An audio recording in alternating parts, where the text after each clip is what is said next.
ऐसी ही बेहतरीन कहानियाँ सुनने के लिए केपी नॉवल चैनल को लाइक, शेयर और सब्सक्राइब करें। आने वाली कहानियों के बारे में जानने के लिए हमारे टेलीग्राम से जुड़ें। लिंक डिस्क्रिप्शन में है।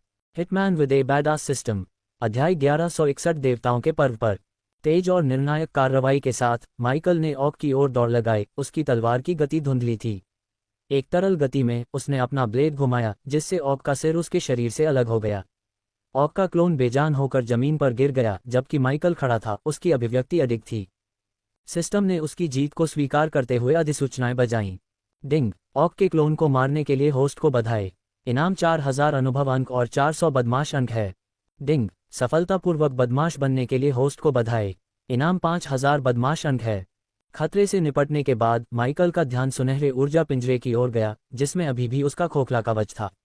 उसने एक पल के लिए इसे देखा और फिर अपनी नज़र फेयत पर डाली, जो पिंजरे के बगल में खड़ी थी। उसके चेहरे पर राहत और थकान का मिश्रण था। उसकी ओर बढ़ते हुए माइकल ने धीरे से अपना लंबा काला कोट उतारा और फेयत के कंधों पर डाल दिया, जिससे उसकी फटी हुई पोशाक ढक गई।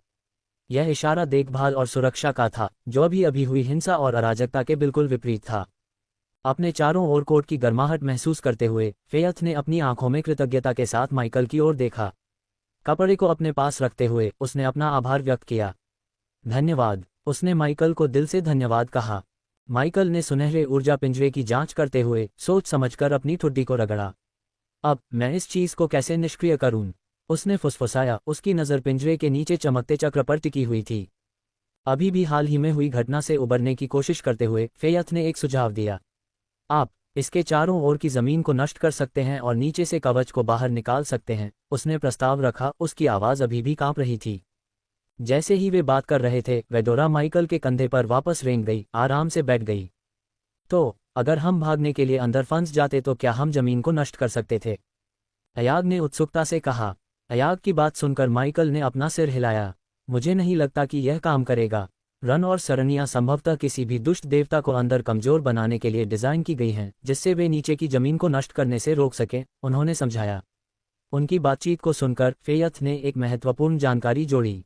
ये पिंजरे केवल स्तर 4 से नीचे के देवताओं को ही फंसा सकते हैं। उसने बड़बड़ाते हुए पिंजरे के डिजाइन में एक सीमा का खुलासा किया।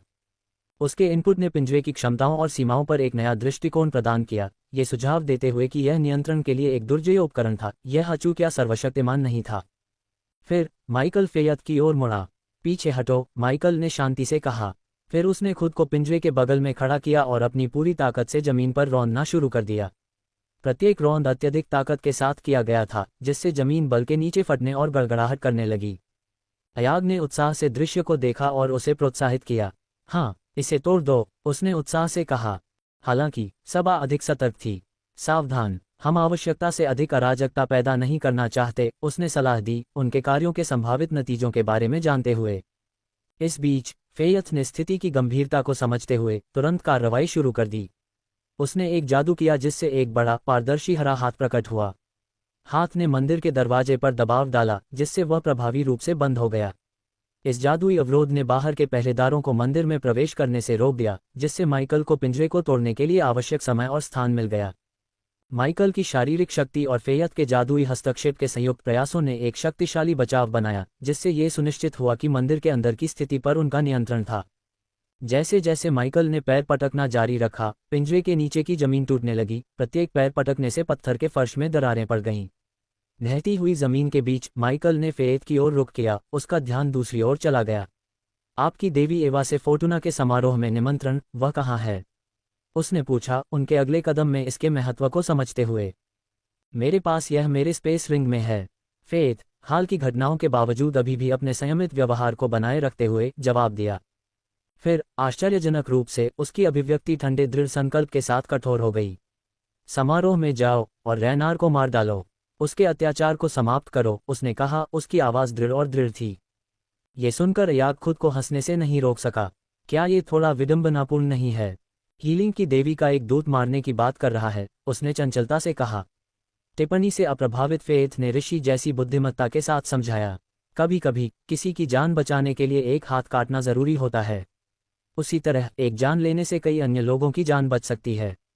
उनकी उपमा ने उन कठोर वास्तविकताओं पर प्रकाश डाला जिनका उन्हें सामना करना पड़ा, तथा उन कठिन निर्णयों पर भी प्रकाश डाला जो कभी कभी व्यापक भलाई के लिए लेने पड़ते हैं।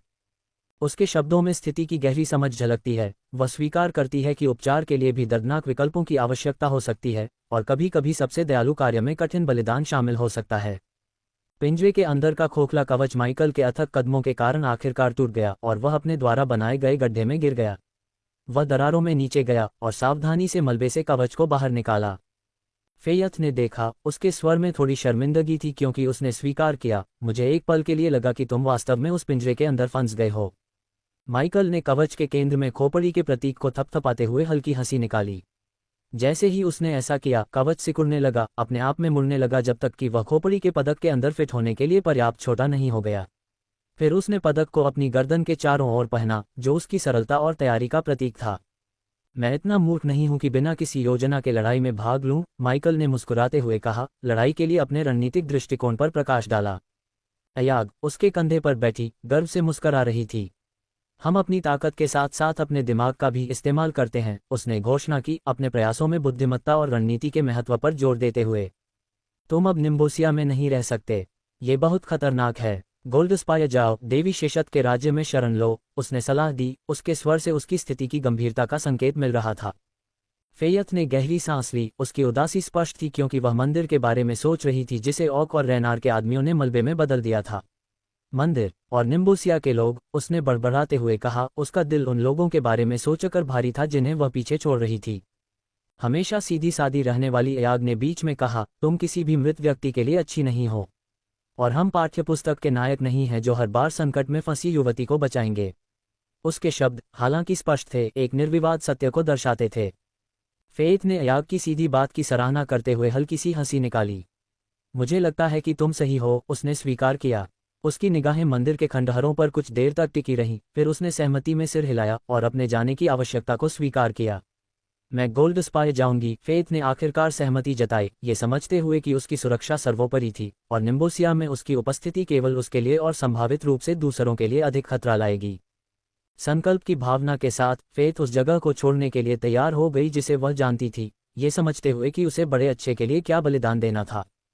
जब बातचीत एक समाधान पर पहुंची, तो माइकल ने ध्यान को अपने तत्काल उद्देश्य पर वापस केंद्रित कर दिया।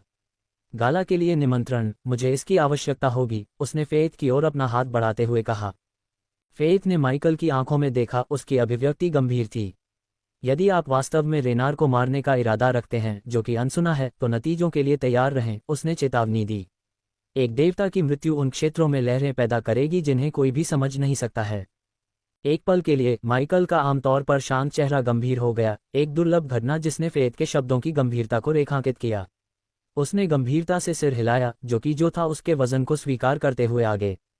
मैंने हमेशा असंभव को ही संभव किया है, माइकल ने दृढ़ निश्चय के साथ जवाब दिया। मैंने अपने रास्ते में आने वाली हर चीज़ से ऊपर उठकर काम किया है और इस बार भी कुछ अलग नहीं होगा। उसने शांति से बात समाप्त की। फ़ेयथ ने उसके दृढ़ निश्चय को भांपते हुए समर्थन का इशारा किया। देवी एवा का आशीर्वाद तुम्हारे साथ रहे, उसने धीरे से कहा। अपनी कलाई के एक झटके से उसके हाथ में एक सुनहरा निमंत्रण प्रकट हुआ। यह एक अलौकिक प्रकाश से जगमगा रहा था, देवी फोर्टुना के उत्सव का निमंत्रण। उसने निमंत्रण माइकल को दिया, जिसने इसे सिर हिलाकर स्वीकार कर लिया, ये समझते हुए कि अब उसके पास जो कलाकृति है उसका महत्व क्या है। ये केवल एक कागज का टुकड़ा नहीं था, यह उनके अगले कदम की कुंजी थी, रेनार का सामना करने और इस क्षेत्र के पाठ्यक्रम को बदलने के एक कदम करीब। सबा, माइकल के कंधे पर ध्यान से बैठी हुई, उत्सुकता से निमंत्रण को देख रही थी। ये निमंत्रण के भीतर एक टेलीपोर्टेशन स्क्रॉल की तरह लगता है, उसने देखा, इससे निकलने वाली अनूठी ऊर्जा को महसूस करते हुए। हाँ, इस निमंत्रण को रखने वाला कोई भी व्यक्ति सीधे देवी फोर्टुना के समारोह में टेलीपोर्ट हो सकता है, उसने निमंत्रण के जादुई गुणों पर प्रकाश डालते हुए पुष्टि की। फिर उसने माइकल को एक गंभीर भाव से देखा। सावधान रहें, समारोह में देवताओं की भीड़ होगी, उनमें से किसी को भी कम मत आंकिए, उसने चेतावनी दी। हमेशा की तरह माइकल ने अपने शांत व्यवहार के साथ जवाब दिया। मैं सामान्य अर्थों में समारोह में भाग लेने की योजना नहीं बना रहा हूँ। मेरा उद्देश्य दूर से रेनार का निरीक्षण करना और उसे खत्म करना है, उसने अपनी रणनीति की रूपरेखा बताते हुए समझाया। फ़ेयथ ने आह भरी, माइकल के लिए उसकी चिंता स्पष्ट थी। उसने हाथ बढ़ाया, धीरे से उसका हाथ पकड़ लिया। भले ही आप एक देवता हैं, कृपया सावधान रहें, उसने उससे आग्रह किया, उसकी आंखों में उसकी ईमानदारी झलक रही थी।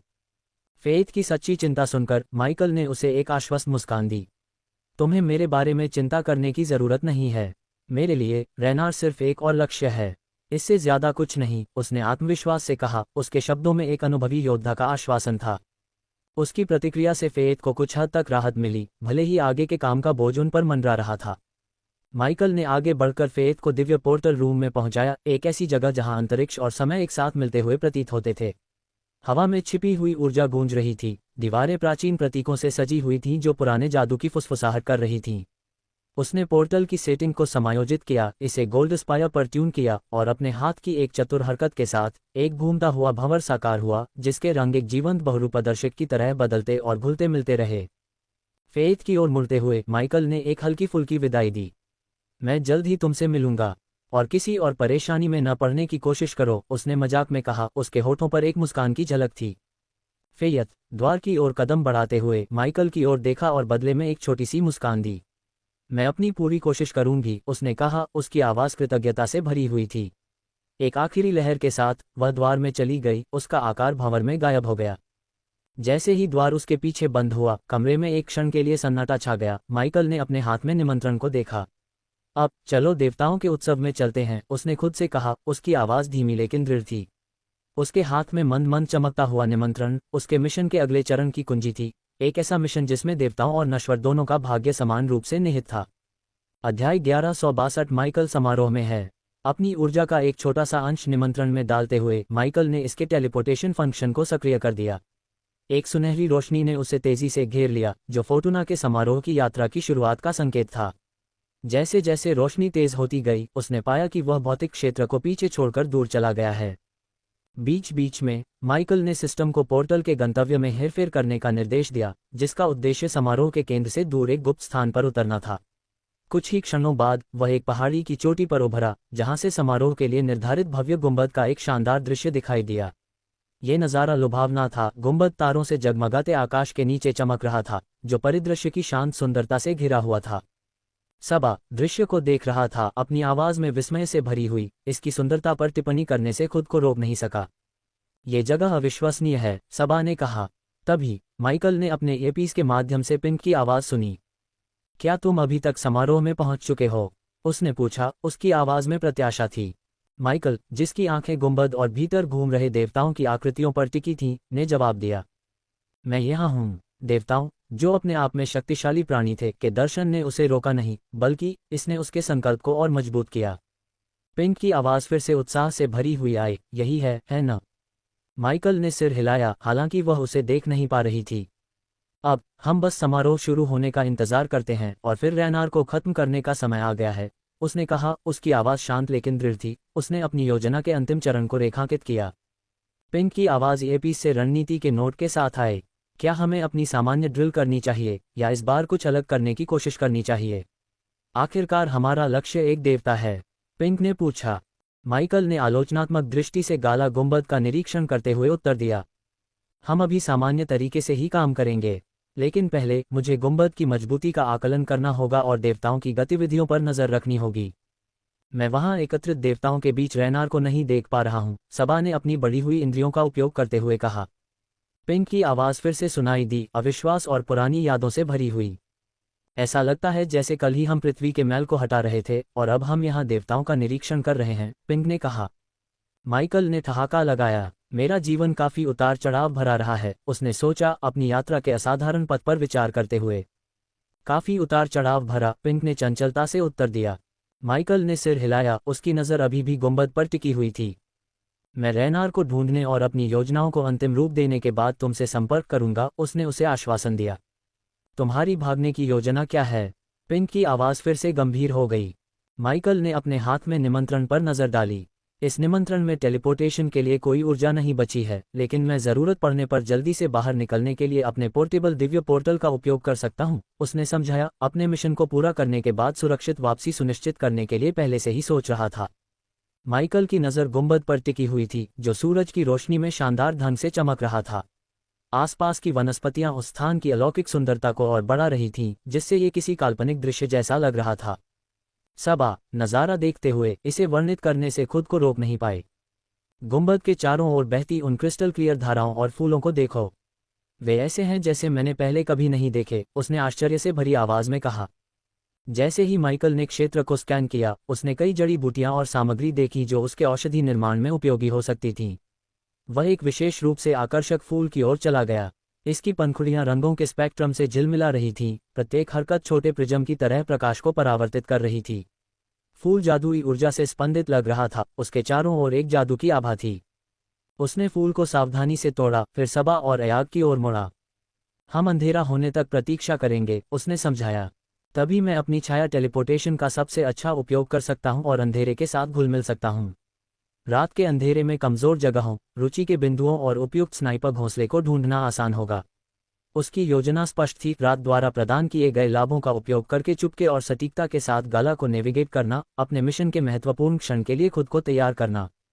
वेडोरा, फुर्तीला और जिज्ञासु, माइकल के सिर के ऊपर चढ़ गया, गाला के बेहतर दृश्य के लिए खुद को तैयार किया। सबा ने अपनी बढ़ी हुई दृष्टि के साथ देवताओं की सभा को स्कैन करते हुए गुंबद पर ध्यान केंद्रित किया। सबा ने लेथेंडर का वर्णन करते हुए कहा, एक देवता की आंखें बेमेल हैं, एक हरी और एक नीली। उसके बाल काले हैं और एक लोमड़ी जैसा मुकुट है, सबा ने कहा। वहां क्रानार है, उसने नीले भूरे बालों वाले और माथे पर बिजली के टैटू वाले देवता की ओर इशारा करते हुए कहा। वह शक्तिशाली दिखता है और उसके चारों ओर एक तूफानी आभा है। शेषत भी वहां है, सबा ने कहा।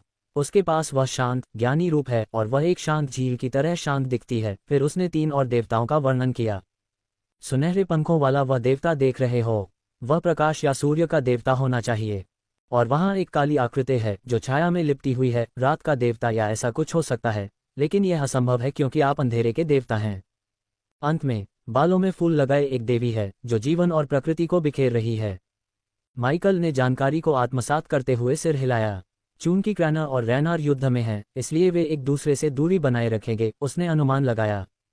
उसके कथन से देवताओं के बीच दुश्मनी का अपने लाभ के लिए उपयोग करने की एक सावधानीपूर्वक रणनीति का संकेत मिलता है। माइकल ने अपनी अंधेरे की आंखों को सक्रिय किया, जिससे उसकी दृष्टि बढ़ गई ताकि वह समारोह में एकत्रित देवताओं को बेहतर ढंग से देख सके। उसकी नज़र काले वस्त्र पहने हुए देवता पर टिकी, जो रहस्य और छाया की आभा बिखेर रहा था।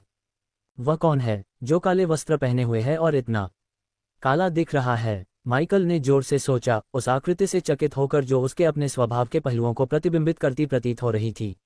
अयाग, जो हमेशा चुटकुला सुनाने के लिए तैयार रहता है, हल्के से हंसा। क्या यह मज़ेदार नहीं है? आप अंधेरे के देवता, और कोई और भी है जो अंधेरे के देवता की तरह दिख रहा है। सभी काले वस्त्र पहने हुए हैं, उसने मजाक में कहा। उसका स्वर हल्का और चंचल था। माइकल ने सिर हिलाया, उसके होठों पर हल्की मुस्कान थी। लगता है कि हम यहाँ कुछ दिलचस्प देवताओं से मिल सकते हैं, उसने कहा। उसकी दिलचस्पी वहाँ मौजूद देवताओं की विविधता से बढ़ गई।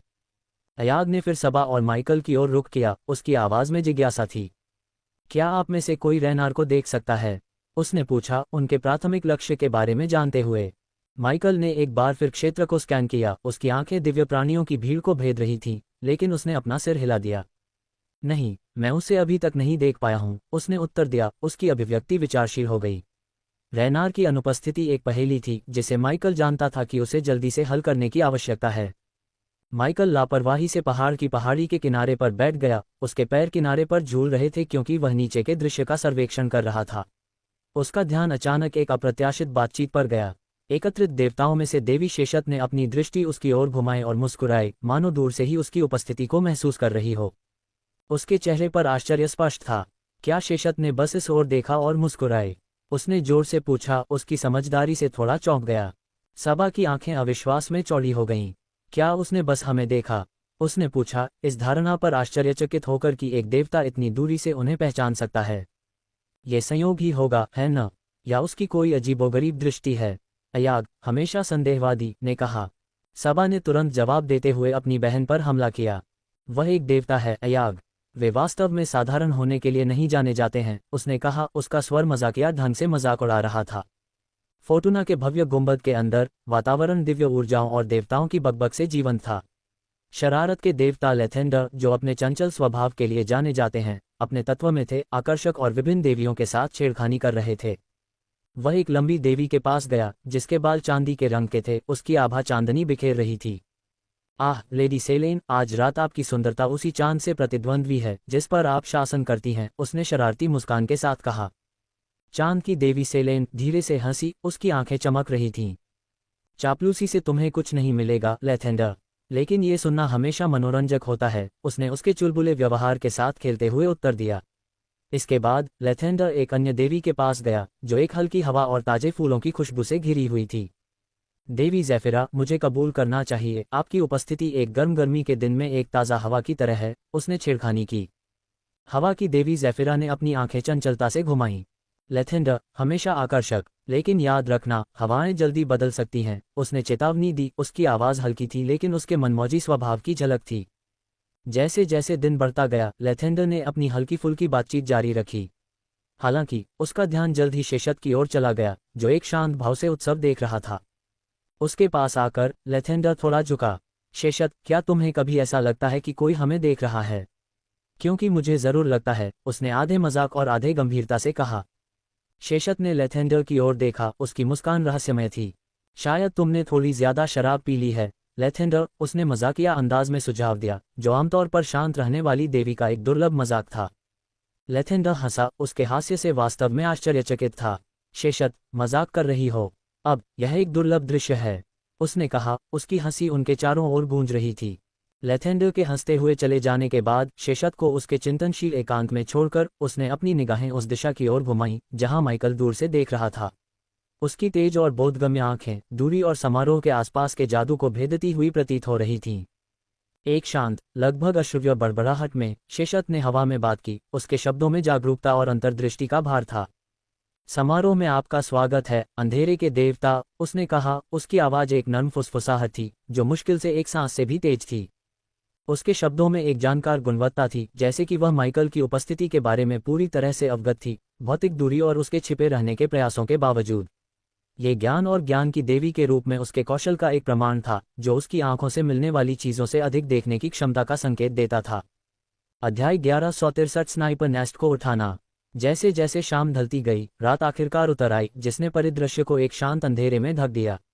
गुंबद, जो कि उत्सव का केंद्रबिंदु था, रात के आसमान के नीचे आकर्षक ढंग से चमकने लगा, असंख्य रोशनी से जगमगा उठा जो सितारों की तरह चमक रही थी।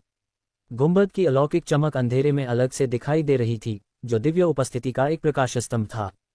माइकल ने दिन से रात में परिवर्तन को देखते हुए कहा, कल सुबह उत्सव आधिकारिक रूप से शुरू होगा। उनकी आवाज में उन घटनाओं के लिए प्रत्याशा का संकेत था जो सामने आने वाली थीं।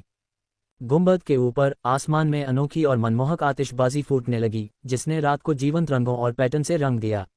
प्रत्येक विस्फोट प्रकाश और ध्वनि की एक उत्कृष्ट कृति थी, जो आकाशीय शक्तियों का उत्सव था। मुझे पूरी उम्मीद है कि आतिशबाजी के लिए कोई खास भगवान नहीं है। आज रात वे खूब मौज मस्ती करेंगे, अयाग ने मजाक में कहा और इस तमाशे को मजे से देखा। माइकल, जिसकी आंखें अभी भी गुंबद पर टिकी हुई थीं, ने जवाब दिया, चलो इस अंधेरे का अपने फायदे के लिए इस्तेमाल करते हैं। गुंबद का करीब से सर्वेक्षण करने का समय आ गया है।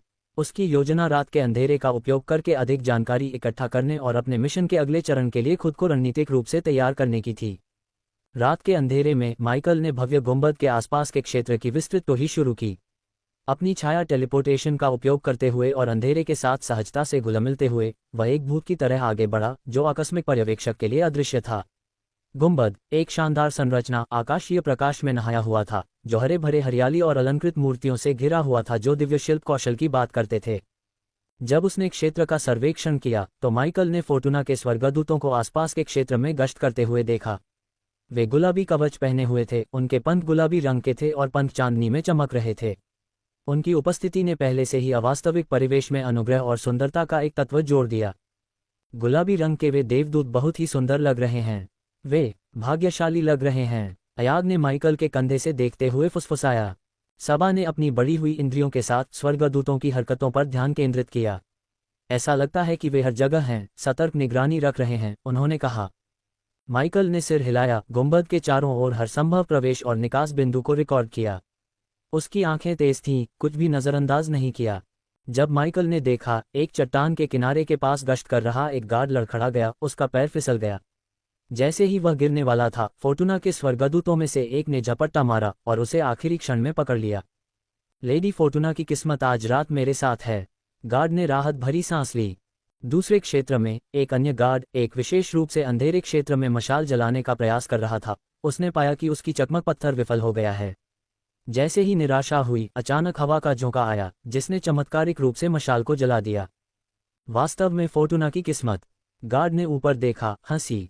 इन घटनाओं को देखते हुए माइकल ने एपीस पर पिंक से टिप्पणी की। फोर्टूना का प्रभाव स्पष्ट है। उसके पहरेदार चलते फिरते आकर्षक कंगन जैसे लगते हैं। ऐसा लगता है कि वे सिर्फ जगह की रखवाली नहीं करते, वे अपने साथ अपनी किस्मत भी लेकर आते हैं। पिंक की आवाज़ में मनोरंजन की झलक थी। जबकि माइकल ने अपनी टोह जारी रखी, उसने अपनी हत्या की योजना के लिए कई संभावित स्नाइपर घोंसले और रुचि के बिंदुओं की पहचान की।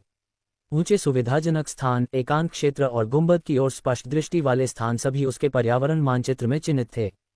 वहां माइकल ने गुंबद के प्रवेश द्वार के स्पष्ट दृश्य वाले एकांत क्षेत्र की ओर इशारा किया। वह स्थान एक आदर्श सुविधाजनक स्थान प्रदान करता है।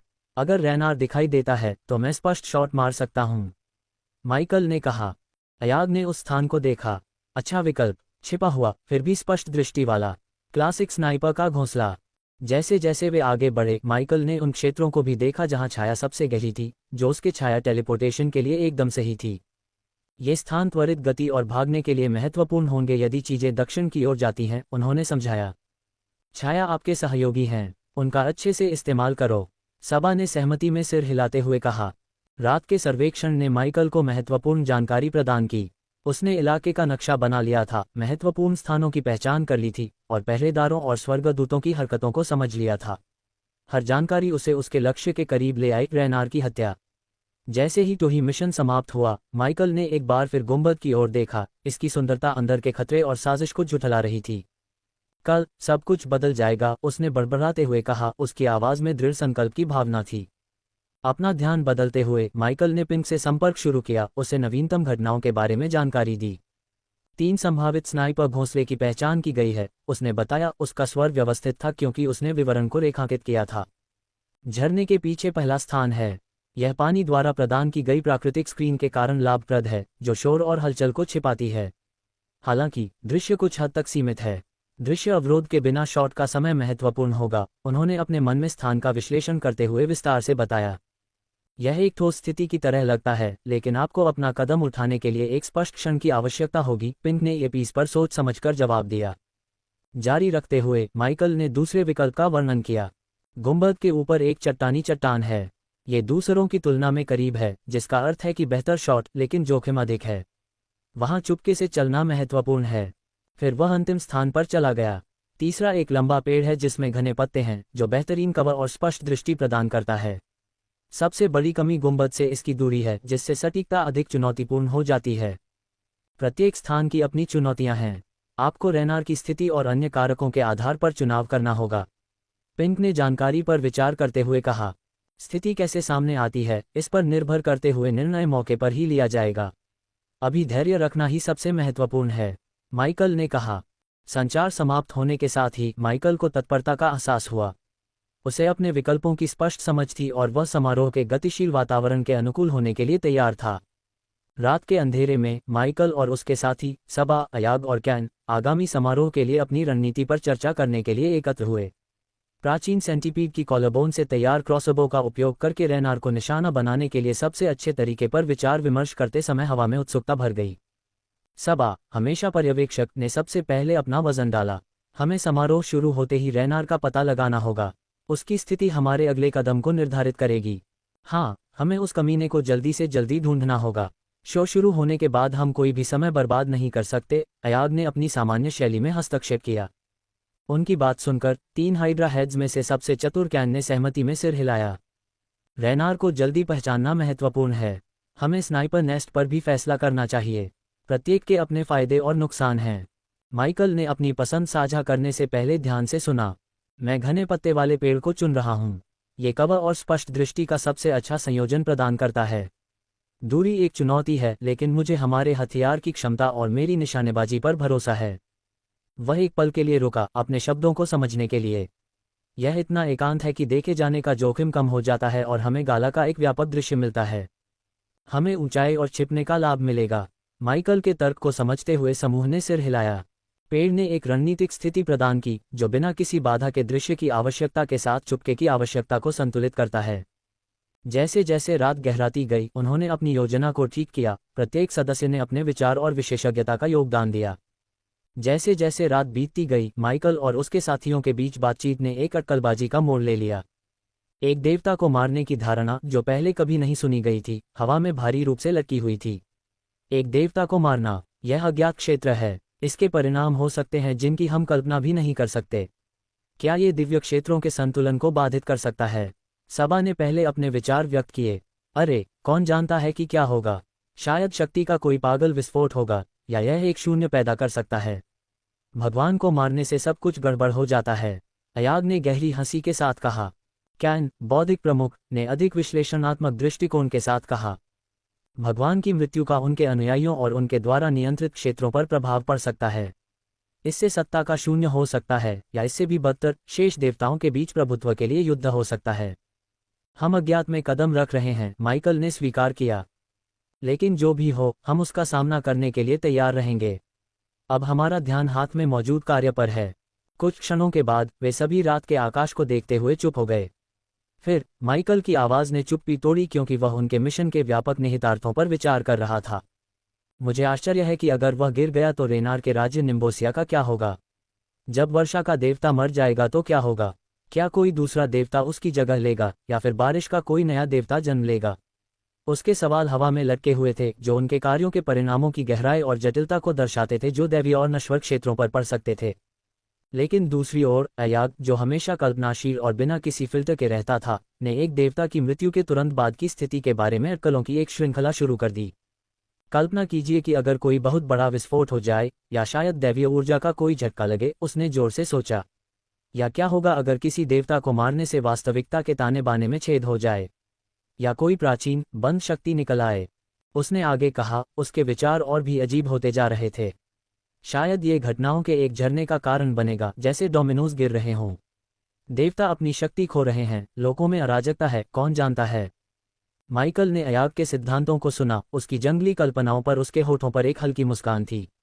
जबकि उसकी अटकलें काल्पनिक थीं, वे उनके उपक्रम की अनिश्चितता और संभावित गंभीरता को रेखांकित करती थीं।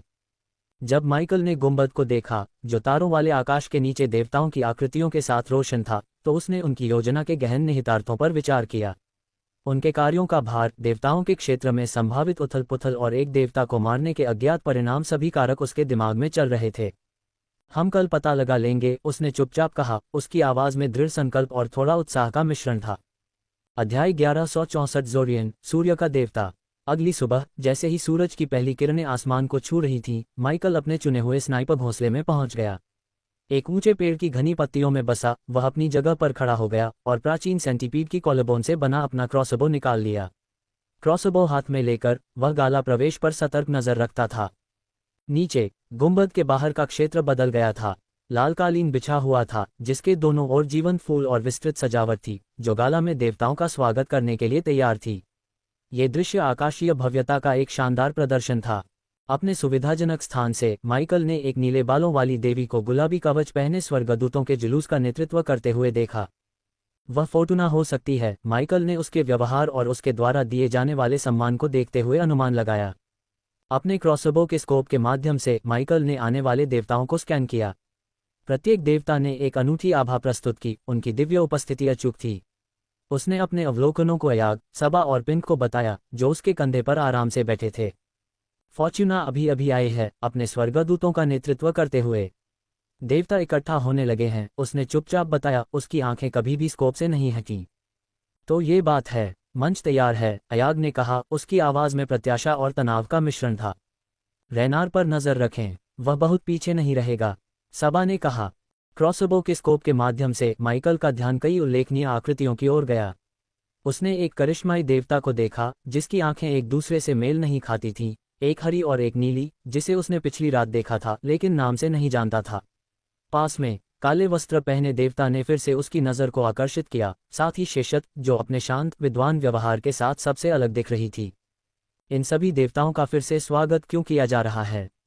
क्या वे पहले से ही गुंबद के अंदर नहीं थे, अपनी मौज मस्ती कर रहे थे? इस पूरे स्वागत समारोह का क्या मतलब है? अयाग ने अपनी उलझन व्यक्त की। माइकल ने अयाग की टिप्पणी में हास्य पाते हुए हल्की हंसी निकाली। ये समारोह की आधिकारिक शुरुआत है। ऐसा लगता है कि जब ऐसे आयोजनों की बात आती है तो देवता अमीर रईसों से अलग नहीं होते। वे भी भव्यता और समारोह का उतना ही आनंद लेते हैं। उन्होंने देवताओं और नश्वर रीति रिवाजों के बीच समानताओं से प्रसन्न होकर टिप्पणी की। जैसे ही उन्होंने देखा, पिंक की आवाज़ संचार उपकरण के माध्यम से फूट पड़ी। उसका उत्साह स्पष्ट था। मुझे अभी अभी देवताओं के विवरण वाली एक पुस्तक मिली है। मुझे उनका वर्णन करो और मैं पहचानने की कोशिश करूंगी कि वे कौन हैं, उसने कहा। उसके शब्दों के साथ सरसराहट वाले पन्नों की आवाज़ भी थी। उसकी बात सुनकर माइकल ने अपना दायरा समायोजित किया, प्रत्येक देवता पर ध्यान केंद्रित किया। यहाँ एक लोमड़ी जैसा मुकुट और अलग अलग रंगों की आंखें हैं, उसने बताया, भगवान के चंचल व्यवहार को देखते हुए। वह लेथेंडर है, शरारत का देवता जो अपनी सनक और चालाकी के लिए जाना जाता है। पिंक ने जल्दी से जवाब दिया। उसकी उंगलियां किताब के पन्नों पर सरसरी निगाह डाल रही थीं। अपना ध्यान हटाकर माइकल ने एक और आकृति का वर्णन किया। और वहाँ एक देवता है जो काले वस्त्र पहने हुए है, जो क्षय की भावना को प्रकट कर रहा है। वह मोरबस होगा, प्लेग का देवता। उसे अक्सर काले परिधान में दर्शाया जाता है, पिंक ने स्पष्ट किया। उसका स्वर थोड़ा तीखा हो गया। फिर माइकल ने एक राजसी आकृति देखी। यहाँ एक सुनहरा कवच पहने हुए है, जिसके चारों ओर एक सुनहरा प्रभामंडल चमक रहा है। वह वेलोरियस होगा, वीरता का देवता, पिंक ने पहचाना। उनकी उपस्थिति अक्सर वीरता और बहादुरी से जुड़ी होती है। माइकल ने आगे कहा, मुझे बालों में फूल लगाए हुए एक देवी भी दिखाई देती है, जो जीवन बिखेर रही है। आह, ये प्रकृति और विकास की देवी फ्लोरा होगी, पिंक ने पन्नों को पलटते हुए अनुमान लगाया। जब माइकल ने प्रत्येक देवता के स्वरूपों को बताया, तो पिंक ने पुस्तक में से उनके नाम और डोमेन से उनका मिलान किया। अयाग, अपनी जिज्ञासा को रोक पाने में असमर्थ, माइकल की दृष्टि की रेखा में घुस गई और उसके क्रॉसबो के दायरे से झांका। अभी भी रेनार का कोई संकेत नहीं है। उसने नीचे देवताओं के समूह को देखते हुए देखा। क्या ऐसा कोई मौका है कि रेनार ने निम्बोसिया में जो कुछ हुआ उसके बारे में सुना हो और उसने समारोह को छोड़ने का फैसला किया हो? सबा ने चिंता से भरी आवाज में पूछा। यह असंभव है। रेनार इस परिमाण के किसी भी कार्यक्रम को मिस नहीं करेगा। वह अन्य देवताओं के बीच अपनी छवि में बहुत अधिक निवेशित है, माइकल ने कहा। अचानक अयाग का ध्यान एक नए आगमन की ओर गया। क्रानार यहाँ है, उसने उत्साह से कहा, बिजली के देवता की जानी पहचानी आकृति को देखते हुए। अयाग को धीरे से एक तरफ ले जाते हुए माइकल ने दूरबीन से देखने के लिए अपनी बारी ली। उसकी आंखें क्रानार पर केंद्रित थीं, जो गाला की ओर बढ़ रहा था। उसकी उपस्थिति अचूक और प्रभावशाली थी। जैसे जैसे समारोह जारी रहा, ऊपर का आसमान और भी चमकीला होता गया, एक सुनहरी रोशनी से जगमगाता हुआ जो हर गुजरते पल के साथ और भी तेज होती गई। ऊर्जा के उतार चढ़ाव के प्रति संवेदनशील सबा ने माइकल को सचेत किया। मैं ऊर्जा के स्तर को चार्ट से बाहर महसूस कर रहा हूं, उसने कहा। उसका स्वर विस्मय से भरा हुआ था। माइकल भी उस क्षेत्र को घेरने वाली मोटी, लगभग स्पर्शनीय ऊर्जा को महसूस कर सकता था। साथ ही हवा में एक हल्की गर्मी भी थी। उसने ऊपर देखा और दूरबीन से उसने एक आकृति को समारोह की ओर उतरते देखा। यह एक मांसल बूढ़ा आदमी था जिसके सफ़ेद बाल और घनी दाढ़ी थी। उसका शरीर ताकत और चिरकालिक शक्ति बिखेर रहा था। पिंक की आवाज़ ईयरपीस से आए, उत्सुक और उम्मीद भरी। तुम क्या देख रहे हो, घोस्ट? माइकल ने दृश्य का वर्णन किया। एक बूढ़ा आदमी है जो अच्छी तरह से बना हुआ है, आसमान से उतर रहा है। वह अविश्वसनीय रूप से शक्तिशाली है। उसने बूढ़े आदमी के चारों ओर एक भारी, स्पंदित लाल आभा देखी, जो शक्ति के एक ऐसे स्तर का संकेत दे रही थी जो उससे भी अधिक थी। रुको, मुझे एक पल दो, पिंक ने जवाब दिया। उसकी आवाज़ धीमी हो गई क्योंकि वह संभवतः अपनी किताब पलट रही थी। एक लंबी चुप्पी के बाद पिंक की आवाज़ वापस आए, अब एक गंभीर स्वर के साथ। वह ज़ोरियन है, सूर्य का देवता, देवताओं के समूह में सबसे शक्तिशाली और सबसे पुराने देवताओं में से एक। ये सब कुछ बदल देता है। उसके शब्द हवा में भारी थे, जो ज़ोरियन की गाला में उपस्थिति के महत्व को रेखांकित कर रहे थे। चूंकि मुझे पता है कि तुम पीछे हटने वाले नहीं हो, इसलिए तुम्हें रेनार को मारने के बाद जल्दी से भाग जाना चाहिए, इससे पहले कि ज़ोरियन तुम्हें देख भी ले। पिंक की आवाज़, जो अब तत्परता से भरी हुई थी, ये पीछे आए। अयाग, उसकी जिज्ञासा को उत्तेजित करते हुए, ज़ोरियन के देवत्व के स्तर के बारे में सोच रही थी। वह किस स्तर का देवता है? हम यहाँ कितने शक्तिशाली के बारे में बात कर रहे हैं? अयाग ने पूछा। पिंक ने जवाब दिया। उसके स्वर से पता चल रहा था कि वह जानकारी के लिए पुस्तक को स्कैन कर रही थी। पुस्तक में उसके सटीक स्तर के बारे में नहीं बताया गया है, लेकिन वह संभवतः स्तर 5 का दिव्य देवता या स्तर 6 का एल्डेन देवता है। पिंक के आगे बोलने से पहले एक संक्षिप्त विराम था। उसकी आवाज़ में एक स्पष्ट यथार्थवाद था। किसी भी तरह से हम उनमें से किसी को भी हराने के करीब भी नहीं हैं, चाहे ज़ोरियन किसी भी स्तर पर हो। ये हमारे मिशन को और भी अधिक अनिश्चित बनाता है। ज़ोरियन की उपस्थिति के बारे में रहस्योद्घाटन के बावजूद माइकल हमेशा की तरह शांत रहा। संचार उपकरण के माध्यम से उसने अपना अडिग संकल्प व्यक्त किया। इससे कुछ भी नहीं बदलता। आज रेनार मर जाएगा और कोई भी भगवान, यहाँ तक कि ज़ोरियन भी, उसे रोक नहीं पाएगा, उसने दृढ़ता से कहा। दूसरी तरफ पिंक ने ठहाका लगाया, हालांकि यह स्पष्ट था कि वह अपनी चिंता को छुपा रही थी। तो तुम यहाँ भी अपनी 100% हत्या की सफलता दर जारी रखने की योजना बना रहे हो, है न? उसने कहा, उसकी आवाज़ में प्रशंसा और चिंता का मिश्रण था। माइकल ने अपनी आवाज़ में हल्की मुस्कान के साथ आत्मविश्वास से जवाब दिया, बिल्कुल, आखिरकार मेरी प्रतिष्ठा दांव पर है। उसका कथन सिर्फ दिखावा नहीं था, बल्कि यह उसके कौशल और दृढ़ संकल्प का प्रमाण था। देवताओं की सभा के बीच जब फोर्टूना, भाग्य की देवी, ज़ोरियन का स्वागत करने के लिए आगे बढ़ी तो भीड़ में सम्मानपूर्ण सन्नाटा छा गया। उसने उसे एक ऐसी श्रद्धा के साथ अभिवादन किया जो देवताओं के समूह के बीच उसके कद को दर्शाता था। स्वागत है, ज़ोरियन, सूर्य के देवता। आपकी उपस्थिति हमें सम्मानित करती है, उसने कहा। उसकी आवाज़ में सम्मान और प्रशंसा का मिश्रण था। ज़ोरियन, विशाल और अधिकारपूर्ण, ने फोर्टूना का अभिवादन किया। उसका स्वर शांत लेकिन आज्ञाकारी था। धन्यवाद, फोर्टूना, ये देवताओं के योग्य सभा है, उसने उत्तर दिया। उसके शब्द मौन सभा में गूंज रहे थे। सभी की नज़रें ज़ोरियन पर थीं। जब वह भीड़ को देख रहा था, उसकी नज़र आखिरकार क्रानार पर टिकी हुई थी। मैं रेनार के साथ आपके युद्ध को देख रहा था। इस व्यवधान से देवताओं को खुशी नहीं है, ये हम सभी पर बुरा प्रभाव डालता है। उसने अपनी आवाज़ में गूंज और दृढ़ता दिखाई। यहाँ तक कि अपने विद्रोह के लिए जाने जाने वाले क्रानार भी चुप रहे। ज़ोरियन की टिप्पणी का कोई जवाब नहीं दिया। ज़ोरियन की उपस्थिति में उसके चारों ओर आत्मविश्वास की सामान्य हवा दबी हुई लग रही थी। ज़ोरियन की नज़र फिर बदल गई जब उसने रेनार के बारे में पूछा। रेनार कहाँ है? उसने पूछा। उसका सवाल फोर्टूना की ओर था। वह कुछ ही मिनटों में यहाँ आ जाएगा, फोर्टूना ने उत्तर दिया। उसका स्वर तटस्थ लेकिन सम्मानजनक था। ज़ोरियन ने उसकी प्रतिक्रिया पर हंसी उड़ाई। उसकी आवाज़ में अवमानना का भाव था। इसलिए अब छोटे देवता सोचते हैं कि देर से आना नया चलन है, उन्होंने टिप्पणी की। उनकी टिप्पणी देवताओं के बीच सूक्ष्म पदानुक्रम और गतिशीलता को उजागर करती है। उस समय रेनार के प्रवेश करते ही समारोह के भीतर का माहौल स्पष्ट रूप से बदल गया। उसके लंबे और मांसल कद ने तुरंत उपस्थित सभी लोगों का ध्यान अपनी ओर आकर्षित कर लिया। अन्य देवताओं की तुलना में वह बौना लग रहा था। वह शक्ति और अधिकार की आभा बिखेर रहा था। उसकी उपस्थिति ही उस स्थान पर हावी थी। रेनार के आगमन को देखते ही ज़ोरियन धीरे धीरे उसकी ओर मुड़ा। उसकी निगाहें ठंडी और चुभने वाली थीं, हवा को एक तेज ब्लेड की तरह चीरती हुई। दोनों देवताओं के बीच एक स्पष्ट तनाव था, जिसे उनके आसपास के सभी लोगों ने महसूस किया। शक्ति और फटकार से गूंजती आवाज़ में ज़ोरियन ने रेनार को संबोधित किया। देवताओं को दयालु होना चाहिए, अत्याचारी नहीं। जैसे ही उसने बात की, ज़ोरियन का रूप बदलने लगा। वह लंबा और अधिक मांसल हो गया। उसका आकार इतना बड़ा हो गया कि वह रेनार को भी बौना लगने लगा।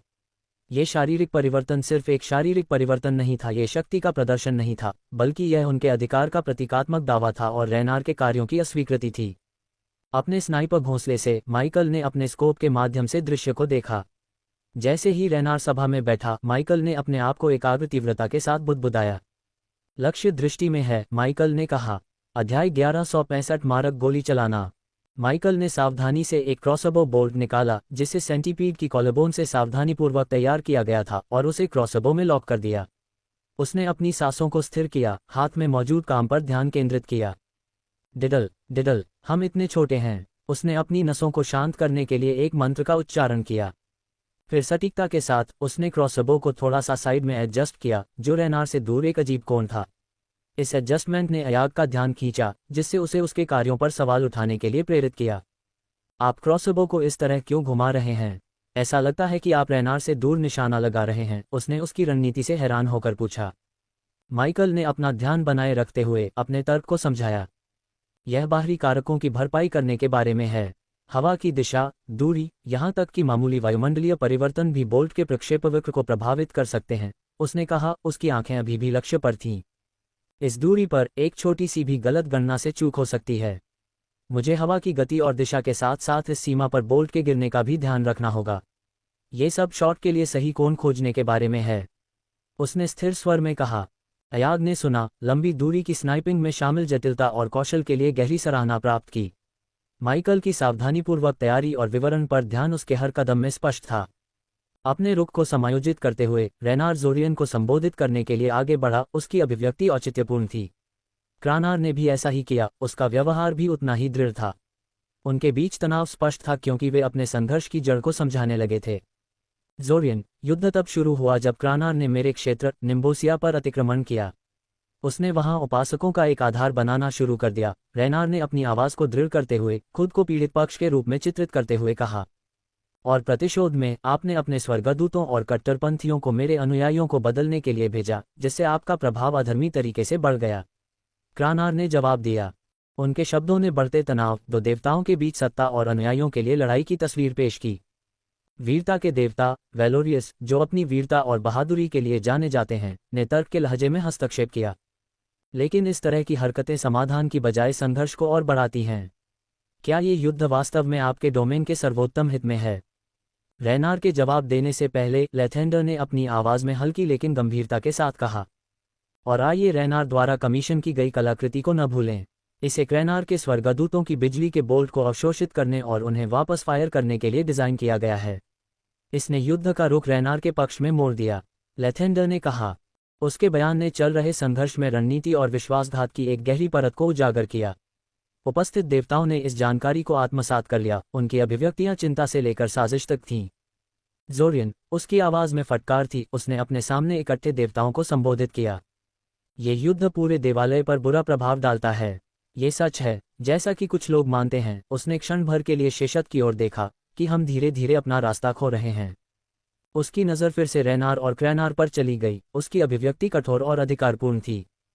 इस तरह के विवाद केवल हमें कमजोर करते हैं, हमें बड़े खतरों से विचलित करते हैं, उसने आगे कहा। उसके शब्द आसन खतरे की भावना के साथ गूंज रहे थे। डैगन, पतित देवता, नरक का शासक, अपनी सेनाएं एकत्र कर रहा है। वह ऐसे ही अवसरों की प्रतीक्षा करता है, जोरियन ने गंभीर स्वर में चेतावनी दी। जबकि हम उपासकों और क्षेत्रों पर झगड़ते हैं, वह देवताओं के क्षेत्र को नुकसान पहुंचाने, हमारे विभाजन का फायदा उठाने की साजिश रचता है, जोरियन ने कहा। जोरियन के शब्दों की गंभीरता हवा में लटकी हुई थी, जो उत्सव पर छाया डाल रही थी। सभा ने अपनी बढ़ी हुई सुनने की शक्ति का उपयोग करते हुए देवताओं के बीच की बातचीत को माइकल और उसके भाई बहनों तक पहुंचाया। जोरियन रैनार और क्रैनार को डांट रहा है। वह उन्हें नरक में डैगन की बढ़ती शक्ति के बारे में चेतावनी दे रहा है और कैसे उनका संघर्ष देवताओं को कमजोर कर रहा है, उसने उन्हें बताया। उसकी आवाज़ धीमी लेकिन स्पष्ट थी। सभा की अपडेट सुनकर याग खुद को रोक नहीं पाया, लेकिन हंस पड़ा। उन्हें कोई जानकारी नहीं है न? डैगन हमारे द्वारा उत्पन्न खतरे के सामने एक मशाल भी नहीं थाम सकता, उसने कहा। उसकी हंसी में एक गहरा भाव था। उसकी टिप्पणी ने उनके समूह द्वारा प्रदर्शित आत्मविश्वास और संभावित खतरे को रेखांकित किया, विशेष रूप से उनके वर्तमान मिशन को देखते हुए। जबकि देवता अपने आंतरिक झगड़ों और डैगन जैसे बाहरी खतरों से चिंतित थे, वे माइकल और उसकी टीम द्वारा उत्पन्न आसन खतरे से अनजान थे। माइकल अपने उद्देश्य पर केंद्रित सभा के विवरण को ध्यान से सुन रहा था। जानकारी महत्वपूर्ण थी, जो देवताओं, विशेष रूप से उनके लक्ष्य, रैनार की मनस्थिति और व्यस्तताओं के बारे में अंतर्दृष्टि प्रदान करती थी। अचानक लेथेंडर, जो हमेशा शोमैन रहता है, अपने सामान्य अंदाज में रैनार के पास पहुंचा। जैसे ही वह रैनार के सामने खड़ा हुआ, उसने अनजाने में माइकल की दृष्टि को अवरुद्ध कर दिया। अपने सुविधाजनक स्थान से माइकल दूरबीन से देख रहा था। उसका लक्ष्य अब शरारत के देवता द्वारा अस्पष्ट हो गया था। लेथेंडर मेरी दृष्टि को अवरुद्ध कर रहा है, माइकल ने ठंडे स्वर में कहा। उसकी आवाज में उसकी हताशा स्पष्ट थी। समय इससे अधिक असुविधाजनक नहीं हो सकता था और व्यवधान स्पष्ट रूप से अवांछनीय था। वह कमीना, अयाग, जो कभी शब्दों को कम नहीं करती, ने लेथेंडर को निर्देशित करते हुए शापों की एक श्रृंखला जारी की। भगवान के असामयिक हस्तक्षेप पर उसकी झुंझलाहट स्पष्ट थी, जो माइकल की भावना को प्रतिध्वनित करती थी। तभी पिंक की आवाज एयरपीस से आए। उसका स्वर शांत और तर्कसंगत था। धैर्य रखो, लेथेंडर के हिलने का इंतजार करो, तुम्हें अपना मौका मिलेगा, उसने सलाह दी। माइकल ने गहरी सांस ली, अपनी भावनाओं को संभाला और फिर से अपने काम पर ध्यान केंद्रित किया। ऐसी बड़ी परिस्थिति में धैर्य का महत्व उसे समझ में आ गया था। असफलता के बावजूद वह तैयार रहा, ये जानते हुए कि उसे किसी भी समय गोली चलाने का मौका मिल सकता है। जब लेथेंडर ने उसका दृश्य बाधित करना जारी रखा, तो माइकल ने स्कोप को समायोजित किया और समारोह में उपस्थित अन्य देवताओं को स्कैन करने का अवसर लिया। दृश्य का सर्वेक्षण करते समय वह सेशात को एक बार फिर उसकी ओर देखते हुए देखकर आश्चर्यचकित हो गया, जैसे कि उसने किसी तरह उसकी दूर की निगाह को महसूस किया हो। एक शांत व्यवहार के साथ वह शालीनता से लेथेंडर की ओर बढ़ी। लेथेंडर के पास पहुंचने पर सेशात ने उसे एक रहस्यमय लेकिन बुद्धिमानी भरे उद्धरण के साथ संबोधित किया। उसकी आवाज शांत और संतुलित थी। सच्ची समझदारी अक्सर यह जानने में निहित होती है कि कब एक तरफ हट जाना है, उसने धीरे से कहा। फिर एक कोमल स्पर्श के साथ उसने माइकल की दृष्टि की रेखा को साफ करते हुए लेथेंडर को एक तरफ खींच लिया। अपने स्नाइपर घोंसले से माइकल ने आश्चर्य और जिज्ञासा के मिश्रण के साथ इस अप्रत्याशित विकास को देखा। ऐसा लग रहा था जैसे सेशात अप्रत्यक्ष रूप से उसकी मदद कर रही थी, हालांकि उसके इरादे स्पष्ट नहीं थे। माइकल की प्रतिक्रिया को देखकर सबा ने जल्दी से घटना के बारे में अयाग और कैन को बताया, जो दूरबीन से यह नहीं देख पा रहे थे कि क्या हो रहा है।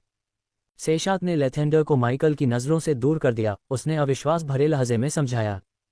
घटनाओं के इस मोड़ से हैरान अयाग सेशात के हस्तक्षेप के लिए अपनी प्रशंसा व्यक्त करने से खुद को नहीं रोक पाए। ठीक है, ये कुछ दैवीय हस्तक्षेप है जिसका मैं समर्थन कर सकती हूँ, उसने कहा। उसकी आवाज़ में प्रशंसा का भाव था। संघर्ष में गहराई से उतरते हुए जोरियन ने बातचीत को एक अधिक संवेदनशील विषय की ओर मोड़ दिया, सीधे क्रैना और रैनार को संबोधित करते हुए। मुझे उन हत्यारों के बारे में पता है जिन्हें तुम दोनों ने लोहार गिल्ड में भेजा था, उसने कहा। उसकी आवाज़ स्थिर थी लेकिन अस्वीकृति का एक स्वर था। इस रहस्योद्घाटन ने क्रैना और रैनार दोनों को चौंका दिया। दोनों में से किसी को भी उम्मीद नहीं थी कि उनके गुप्त कार्य बड़े देवताओं में से किसी के लिए इतने पारदर्शी होंगे। रैनार ने उन लोहारों को खत्म करने के लिए हत्यारे भेजे थे जिन्होंने कलाकृति को गढ़ा था, ताकि प्रतिकृति को रोका जा सके और ढीले सिरों को बांधा जा सके।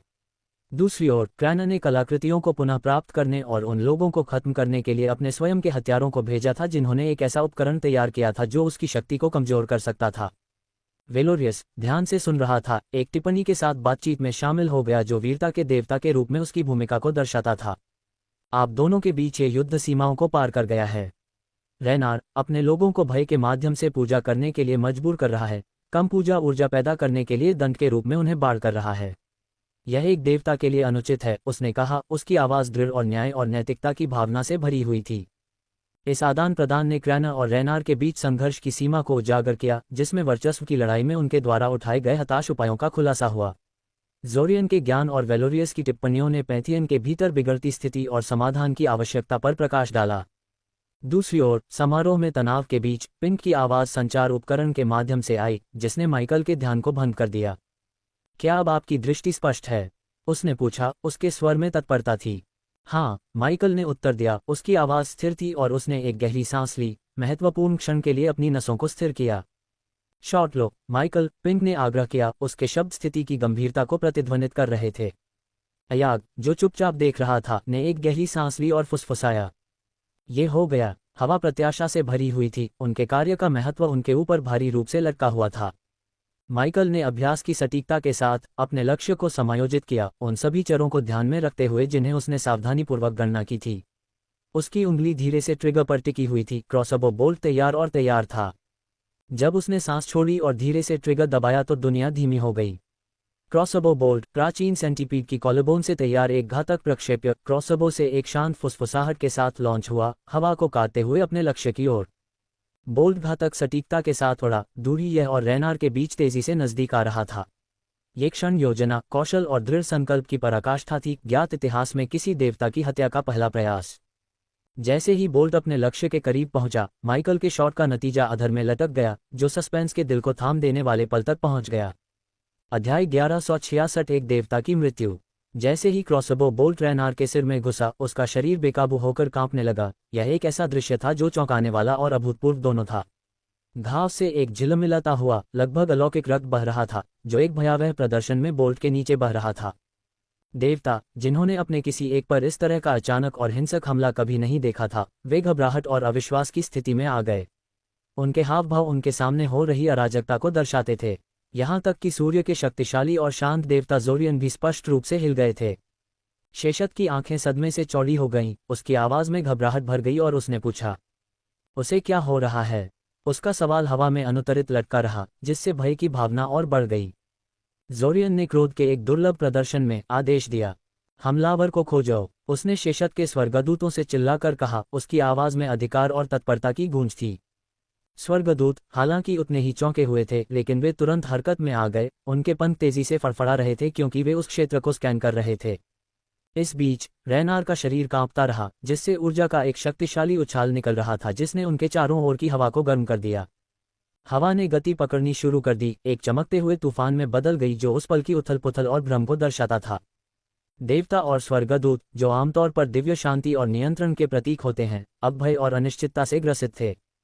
अपने चंचल व्यवहार के लिए जाने जाने वाले लेथेंडर ने अपनी सामान्य प्रतिभा खो दी। क्या वह मर रहा है?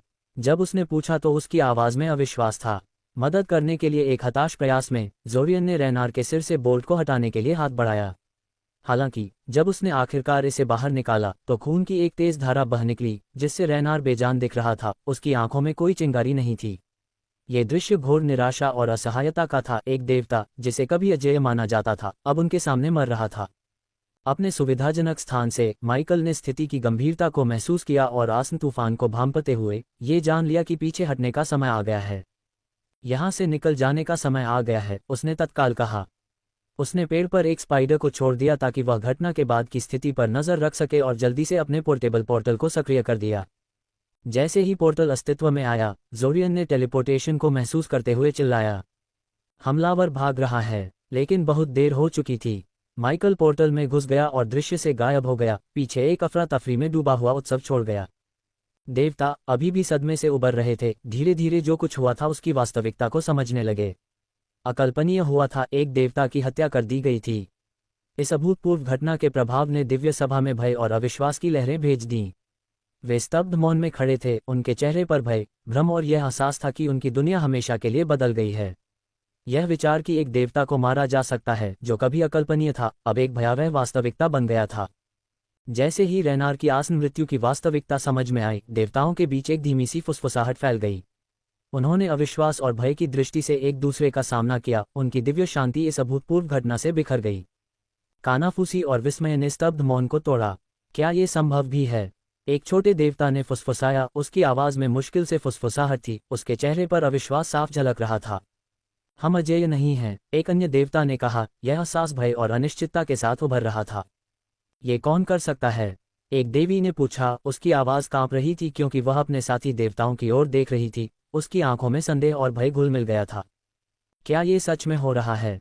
प्रकृति की देवी फ्लोरा ने फुसफुसाते हुए कहा। उसकी आवाज बढ़ते तूफान के कारण मुश्किल से सुनाई दे रही थी। वीरता के देवता वेलोरियस कठोर खड़े थे। उनके सामान्य उदासीन व्यवहार की जगह गंभीर चिंता की नजर ने ले ली थी। एक देवता गिर गया। ये हम सभी के लिए एक काला दिन है, उन्होंने गंभीरता से कहा। इस बीच भाग्य की देवी फोर्टुना स्पष्ट रूप से कांप उठी। उनकी आंखें सदमे से चौड़ी हो गईं क्योंकि उन्होंने रेनार के जीवन को समाप्त होते देखा। यह नहीं हो सकता, उन्होंने हकलाते हुए कहा। उनकी आवाज में डर था। दूसरी ओर उनके आसपास का वातावरण वर्षा के देवता के निधन पर प्रतिक्रिया करने लगा। एक बार साफ आसमान काले बादलों से घिरने लगा, मानो अपने स्वामी के खोने का शोक मना रहे हों। एक ठंडी हवा सभा में बह रही थी, जिससे देवताओं की रीढ़ में सिहरन पैदा हो गई। हवा ऊर्जा से भर गई, वातावरण में तेजी से अस्थिरता बढ़ती गई। आसपास के पौधे मुरझाने लगे, मानो उन्हें जीवित रखने वाली जीवन शक्ति खत्म हो रही हो। आसपास के जानवर बेचैन हो गए क्योंकि उन्हें प्राकृतिक दुनिया में अशांति का एहसास हुआ। ज़ोरियन, जो आमतौर पर बहुत ही प्रभावशाली था, अपने आसपास हो रहे अराजक बदलावों से बेचैन दिखाई दिया। यह एक देवता की मृत्यु का परिणाम है। हम इतिहास के साक्षी बन रहे हैं, लेकिन किस कीमत पर? उसने बड़बड़ाते हुए कहा। उसकी आवाज में विस्मय और भय का मिश्रण था। ये दृश्य मृत्यु में भी एक देवता की शक्ति और प्रभाव का एक भयानक प्रमाण था। देवता अपनी सारी शक्ति के बावजूद असहाय खड़े थे क्योंकि उन्होंने रेनार की मृत्यु के विनाशकारी प्रभावों को देखा, जो उनकी अपनी मृत्यु की एक कठोर याद दिलाता है। अचानक रेनार की आंखों और मुंह से एक चमकदार रोशनी फूट पड़ी। उसका शरीर जमीन से ऊपर मंडराने लगा। ये दृश्य मंत्रमुग्ध करने वाला और भयानक दोनों था। ये स्पष्ट संकेत था कि उसकी मृत्यु के बाद प्रकृति के नियमों की अवहेलना की जा रही थी। ज़ोरियन ने तुरंत प्रतिक्रिया करते हुए अपना हाथ हिलाया और सूर्य से आने वाली सुनहरी रोशनी की एक धारा रेनार के शरीर को ढंक गई। ये प्रकाश अराजकता को नियंत्रित करने का एक प्रयास लग रहा था, जो कि सूर्य के देवता द्वारा सामने आ रही तबाही को संभालने का एक हताश उपाय था। यहाँ तक कि रेनार के कट्टर दुश्मन क्रानार भी अपनी बेचैनी को छिपा नहीं पाए। रेनार की मृत्यु, यह एहसास कि एक देवता को वास्तव में मारा जा सकता है, ने उसके अंदर भय की एक कंपकंपी पैदा कर दी। उसके हमेशा के आत्मविश्वासी व्यवहार ने भय के संकेत को बदल दिया, जो अभी अभी घटित हुई घटना की गंभीरता को स्वीकार करता है। दूर हटो, ज़ोरियन ने अन्य देवताओं से कहा। उसकी आवाज में तत्परता थी। रेनार के आसपास का क्षेत्र तेजी से अस्थिर होता जा रहा था और आसपास के लोगों के लिए जोखिम हर सेकंड बढ़ता जा रहा था। हालांकि शेषत अराजकता के बीच शांत रही। वह उन कुछ लोगों में से एक थी जो जानती थी कि एक देवता को मारा जा सकता है और साथ ही जिसने क्रॉसबो बोल्ट को फायर किया था। लेकिन उस पल वह अपनी दोस्त फोर्टुना के पास गई और शांति से बोली, उसकी आत्मा फटने वाली है। फिर उसने धीरे से भाग्य की देवी को सुरक्षित दूरी पर खींच लिया।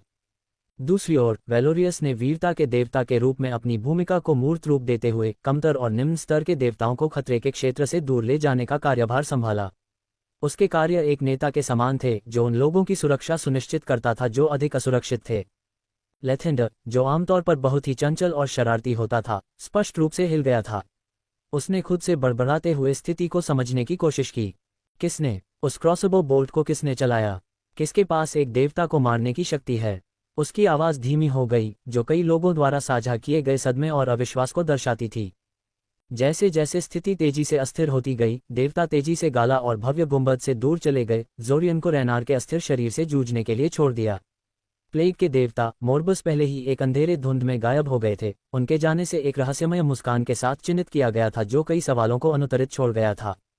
फोर्टुना, जो आमतौर पर अपने शांत स्वभाव को अब डर और अविश्वास के चेहरे से बदल देती थी, स्थिति को समझने के लिए संघर्ष करते हुए हकलाती हुई, स्पष्ट रूप से हिल गई, हकलाती हुई। कैसे? ये कैसे संभव है? एक देवता को कैसे मारा जा सकता है? उसने पूछा। उसकी आवाज में अविश्वास और भय था। फोर्टुना का सवाल सुनकर शेषत ने शांति से जवाब दिया, यहाँ तक कि देवता भी अपनी शक्ति और महिमा में नश्वरता की पहुंच से परे नहीं है। उसने कहा। उसके स्वर में ईश्वरीय व्यवस्था की गहरी समझ झलक रही थी। ये दिन एक महत्वपूर्ण मोड़ है, एक अनुस्मारक की देवताओं को भी मारा जा सकता है। इस बीच बाहर का तूफान और भी हिंसक हो गया। हवा गर्म हो गई, जिससे एक दमनकारी माहौल बन गया। ऊपर काले घुमड़ते बादलों के बावजूद, बारिश के बादलों और तूफान के बावजूद बारिश की एक भी बूंद नहीं गिरी। दुनिया ने बारिश खो दी है, उसने आसमान की ओर देखते हुए कहा। उसके शब्दों में उदासी और स्वीकृति का मिश्रण था। रेनार के मर जाने से उसका क्षेत्र निष्क्रिय हो गया है। फोर्टुना कांपती हुई शेषत की ओर मुड़ी, अराजकता के बीच समझ की तलाश में। क्या हो रहा है? उसने पूछा। उसकी आवाज भावनाओं से कांप रही थी। अब और नहीं, उन्होंने स्पष्ट किया कि जब तक वर्षा का कोई नया देवता जन्म नहीं ले लेता या चुन नहीं लिया जाता, तब तक वर्षा होती रहेगी। और उनके वक्तव्य में विश्व और देवताओं पर रेनार की मृत्यु के गहन प्रभाव पर प्रकाश डाला गया। अध्याय 1167 गॉड किलर क्वेस्ट पूरा हुआ। रेनार के कांपते शरीर के चारों ओर तनाव चरम पर पहुंच गया और बिना किसी चेतावनी के उसका रूप एक चमकदार रोशनी के विस्फोट में फट गया। देवता सुरक्षित दूरी पर पीछे हट गए, भय और अविश्वास में देखते रहे। लेकिन विस्फोट की शॉकवेव उन तक पहुंचने से पहले एक और भी अधिक आश्चर्यजनक घटना सामने आई। एक ब्लैक होल, अंधेरे का एक रसातल, कहीं से भी प्रकट हुआ, उस स्थान के ऊपर मंडरा रहा था जहां रेनार था। यह विस्फोट की ऊर्जा और रेनार की आत्मा के सार को चूसना शुरू कर दिया, जिससे देवता स्तब्ध और अवाक रह गए। क्या लोगों में? लेथेंडर ने बड़बड़ाया। उसका सामान्य शरारती स्वर विस्मय और भ्रम में बदल गया। उसकी आंखें ब्लैक होल पर टिकी थीं, इस अप्रत्याशित घटना को समझने की कोशिश कर रही थीं। प्रकृति की देवी फ्लोरा ने अपने दिल को पकड़ लिया। उसका चेहरा डर का मुखौटा था। ये सारी ऊर्जा कहाँ जा रही है? उस शून्य में, उसने पूछा। उसकी आवाज कांप रही थी। यहाँ तक कि सूर्य के देवता जोरियन, जो आमतौर पर इतने शांत और अधिकारपूर्ण होते हैं, अपने सदमे को छिपा नहीं पाए। ये हमारी समझ से परे है, उन्होंने कहा। उनकी आवाज में अनिश्चितता का संकेत था। ऐसी घटना, मैंने ऐसा कुछ कभी नहीं देखा। जैसे ही ब्लैक होल ने विस्फोट के अंतिम अवशेषों और रेनार के सार को अवशोषित किया, ये सिकुड़ने लगा, अंततः रहस्यमय तरीके से गायब हो गया, जैसा कि ये दिखाई दिया था। क्षेत्र में भयानक शांति थी। हाल की घटनाओं का एकमात्र सबूत देवताओं के चेहरों पर स्तब्ध भाव थे। वीरता के देवता वेलोरियस ने चुप्पी तोड़ी। उनकी आवाज अविश्वास से भरी हुई थी। क्या हमने अभी देखा? एक देवता की हत्या, और उसका सार उस ब्लैक होल द्वारा अवशोषित। फोर्टुना अभी भी सदमे से कांप रही थी, मुश्किल से अपने विचारों को व्यक्त कर पा रही थी। यह एक देवता है जिसकी हत्या कर दी गई है, और उसकी आत्मा, वह चुप हो गई, अपनी बात पूरी नहीं कर पाए। दूसरी ओर प्लेग के देवता मोर्बस धुंध से फिर से प्रकट हुए। उनकी मुस्कुराहट अब चिंतन की नज़र से बदल गई। नियम बदल गए हैं, उन्होंने धीरे से कहा। अछूतों को छुआ गया है। शाश्वत का अंत हो गया है। इससे सभी क्षेत्रों में हलचल मच जाएगी। शक्ति का संतुलन बदल गया है। क्रैन, जो पूरे समय चुप रहा था, आखिरकार धीमी गंभीर आवाज में बोला। थोड़ी देर बाद जोरियन ने अपना संयम संभाला और देवताओं की सभा को संबोधित किया। हमें इस हत्यारे को ढूंढना होगा, और हमें इस ब्लैक होल की प्रकृति को समझना होगा। हमारा अस्तित्व ही इस पर निर्भर हो सकता है। देवता अभी भी जो कुछ हुआ था उसकी वास्तविकता से जूझ रहे थे। उन्होंने भय, भ्रम और उभरते एहसास की नजरों का आदान प्रदान किया। एक देवता की हत्या कर दी गई थी और उनके दिव्य अस्तित्व के मूल ढांचे को चुनौती दी गई थी। इस घटना ने उनके विश्वासों को अंदर तक हिला दिया था, जिससे उन्हें अपनी अमरता की नाजुकता पर विचार करना पड़ा। पोर्टल से बाहर निकलते हुए माइकल ने खुद को गोल्डस्पायर के ठीक बाहर एक सुनसान जंगल में पाया। क्षेत्र की शांति उस अराजकता के बिल्कुल विपरीत थी जिसे उसने अभी अभी गाला में पीछे छोड़ा था। जैसे ही उसने अपने आसपास के वातावरण को देखा, उसकी दृष्टि अचानक उसकी अद्यतन प्रणाली स्थिति की उपस्थिति से बाधित हो गई।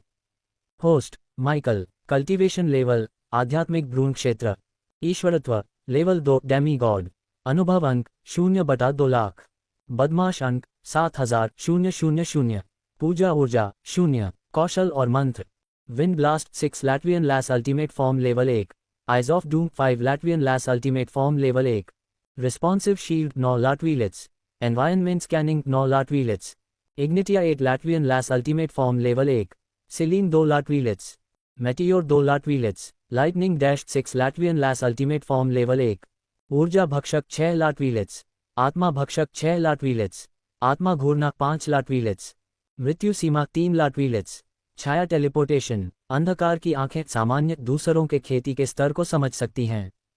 अंधकार की आंखें लूसीफेर दूसरों के खेती के स्तर को समझ सकती हैं, भ्रम को देख सकती हैं। अंधकार का बादल लूसीफेर कमजोर इरादों वाले दुश्मन पूरी तरह से अपना साहस खो देंगे और आत्मसमर्पण कर देंगे। मृत्यु सीमा 50% अधिक शक्तिशाली होगी, और यदि अंधेरे में सक्रिय किया जाता है तो मेजबान की खेती का स्तर स्टेज बाधा की परवाह किए बिना 2 स्तर ऊपर बढ़ जाएगा।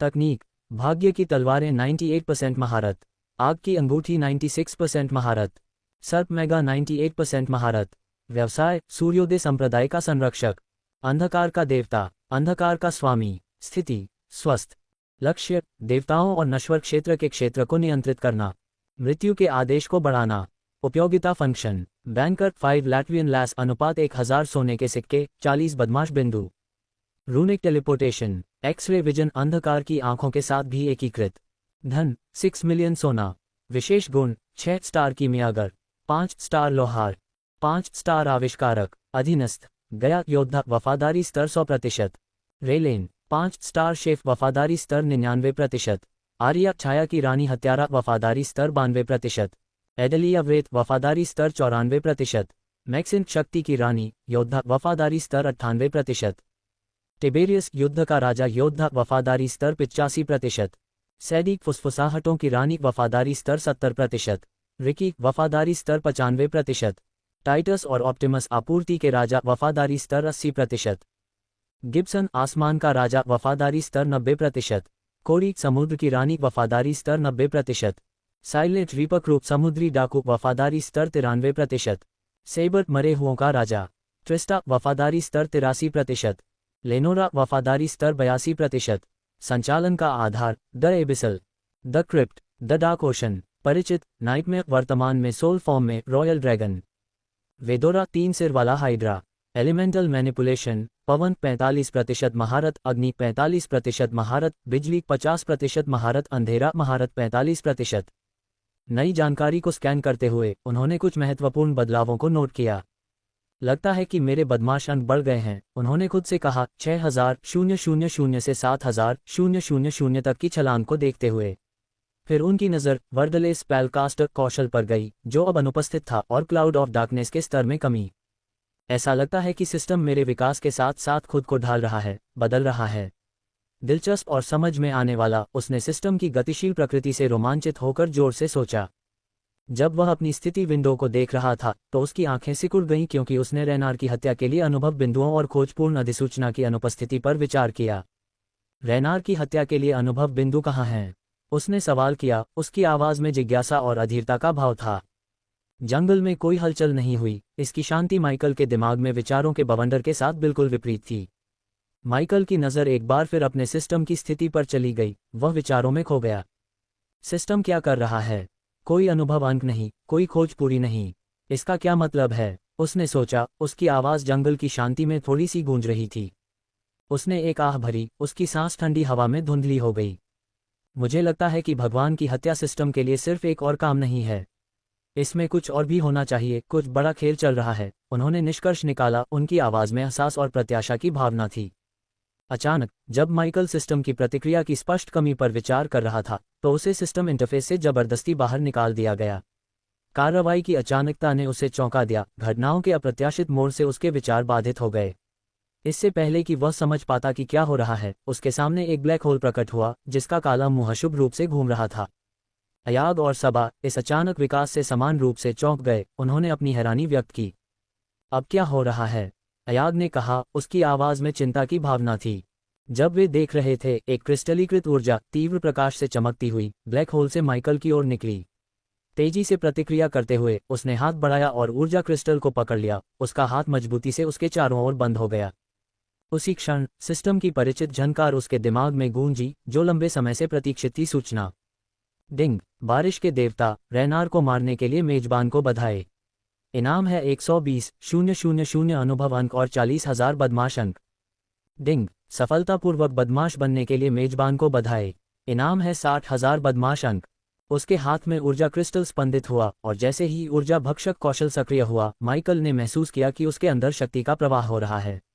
ऊर्जा क्रिस्टल तेजी से अनुभव बिंदुओं में परिवर्तित हो गया, जिससे उसकी शक्ति में वृद्धि हुई। ऊर्जा के इस उछाल के बीच एक और सिस्टम अधिसूचना बज उठी, जो एक महत्वपूर्ण खोज के पूरा होने को चिन्हित करती है। खोज गॉड किलर पूरी हो गई है। मेजबान को 1 मिलियन बदमाश अंक मिले हैं। माइकल का दिमाग खोज के पूरा होने के महत्व को समझते हुए तेजी से आगे बढ़ा। गॉड किलर रेनार से बदला लेना और माली के उपासकों का बदला लेना शीर्षक वाली यह खोज उनकी यात्रा का एक महत्वपूर्ण हिस्सा थी। और अब इनाम आखिरकार सामने आ गया था। खोज पूरी करने पर मेजबान को देवताओं के क्षेत्र में छिपे हुए संचालन के आधार का स्थान प्राप्त होगा।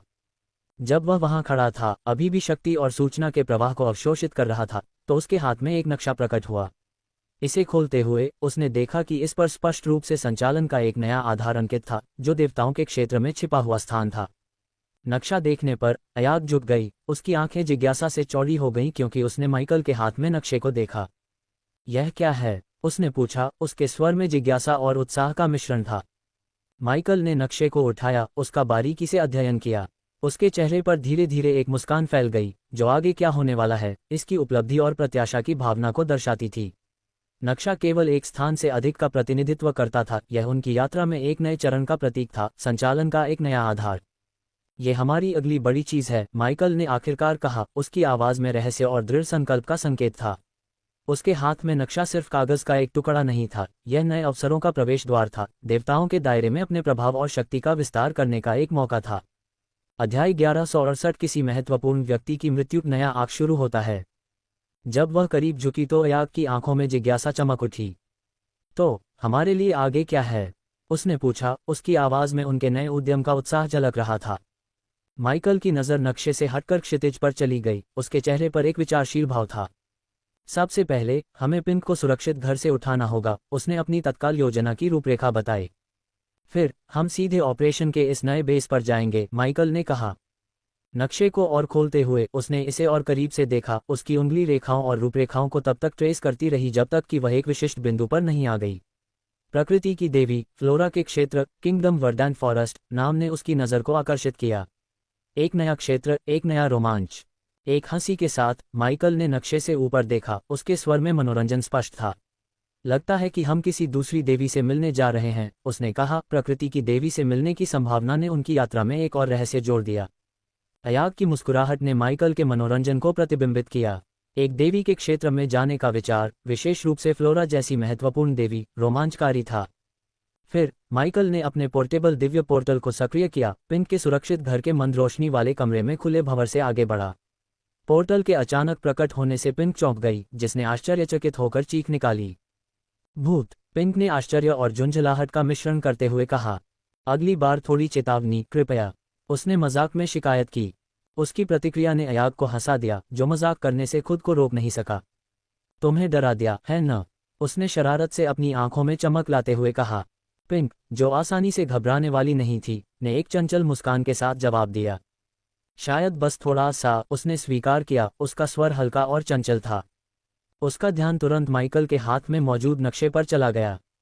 वह क्या है? उसने पूछा। उसकी जिज्ञासा बढ़ गई। ये हमारा नया संचालन केंद्र है, माइकल ने जवाब दिया। उसकी आवाज में गर्व का संकेत था। अपनी कलाई को आराम से हिलाते हुए उसने नक्शा उसकी ओर फेंक दिया। नक्शे को चतुराई से पकड़ते हुए पिंक ने उसे खोला। उसकी आंखें विवरणों को स्कैन कर रही थीं। आपको ये कहाँ से मिला और कैसे? उसने माइकल की ओर वास्तविक जिज्ञासा से देखते हुए पूछा। हाँ, तुम्हें ये कहाँ से मिला? पिंक का प्रश्न सुनकर सबा ने भी पिंक के प्रश्न की प्रतिध्वनि करते हुए कहा। माइकल ने अपने सामान्य शांत व्यवहार के साथ उत्तर दिया। चलो बस इतना ही कहो कि मेरे पास अपने तरीके हैं, उसने कहा। उसके होठों पर एक रहस्यमयी मुस्कान थी। उत्तर अस्पष्ट होते हुए भी माइकल के संसाधनों और कनेक्शनों की गहराई और चौड़ाई का संकेत देता था। दूसरे शब्दों में, सिस्टम। थोड़ी देर बाद पिंक की व्यवहारिकता चमक उठी जब उसने आवश्यक यात्रा रूनों के बिना वरदांत वन की यात्रा करने की उनकी क्षमता के बारे में पूछा। क्या हम सही रूनों के बिना वरदांत वन तक पहुंच भी सकते हैं? उसने पूछा, उसकी आवाज़ चिंता से भरी हुई थी। माइकल ने सोच समझकर सिर हिलाया। हम दुरान में एक यात्रा रून उठा सकते हैं, उसने सुझाव दिया, पहले से ही एक योजना तैयार कर रहा था। गर्व के संकेत के साथ पिंक ने खुलासा किया, वास्तव में मुझे दुरान के लिए एक यात्रा रून मिला था जब मैं इस जगह को साफ करना। मुझे लग रहा था कि रेनार से निपटने के बाद हम जल्द ही यहाँ से चले जाएंगे, इसलिए मैंने यहाँ से अपनी ज़रूरत की हर चीज़ ले जाने का फैसला किया, उसने कहा। उसकी आंखों में तैयारी की चमक थी। क्या तुम्हें कुछ और भी मिला जो काम आ सकता था? हमेशा उपयोगी चीज़ों की तलाश में रहने वाली अयाग ने जल्दी से पूछा। सिर हिलाते हुए पिंक ने जवाब दिया, नहीं, बस इतना ही था। उसका जवाब सीधा था, यह दर्शाता है कि उसने अपनी खोज में पूरी तरह से मेहनत की थी। वह ट्रैवल रून बहुत मददगार साबित होने वाला है, माइकल ने पिंक की दूरदर्शिता की सराहना करते हुए स्वीकार किया। एक हथेली में पोर्टेबल दिव्य पोर्टल और दूसरी हथेली में चमकते हरे रंग के रून से उत्कीर्ण धातु कार्ड को पकड़े हुए माइकल ने सावधानीपूर्वक रून को घन के आकार के उपकरण पर रखा। रून को अवशोषित करते समय पोर्टल थोड़ा कंपन करने लगा, कमरे में एक हल्की गुनगुनाहट भर गई। अब हम दुरान के लिए निकल सकते हैं, माइकल ने घोषणा की, उसकी आवाज़ स्थिर और आत्मविश्वास से भरी हुई थी। एक गहरी आह के साथ पिंक ने अपना बैग अपने कंधे पर लटका लिया, उसकी आधी औपकाया ने कार्रवाई को सहज बना दिया। उसने कमरे के चारों ओर देखने के लिए एक पल लिया, उसकी आंखों में उदासीनता का एक संकेत था। मुझे ये जगह याद आएगी, उसने धीरे से कहा, उसकी निगाह परिचित परिवेश पर टिकी हुई थी। माइकल ने महसूस किया कि प्रस्थान का क्षण आ गया था, उसने घोषणा की, चलो चलते हैं, और पोर्टल के भंवर की ओर कदम बढ़ाया। बिना किसी हिचकिचाहट के पिंक ने माइकल के ठीक पीछे पोर्टल में कदम रखा।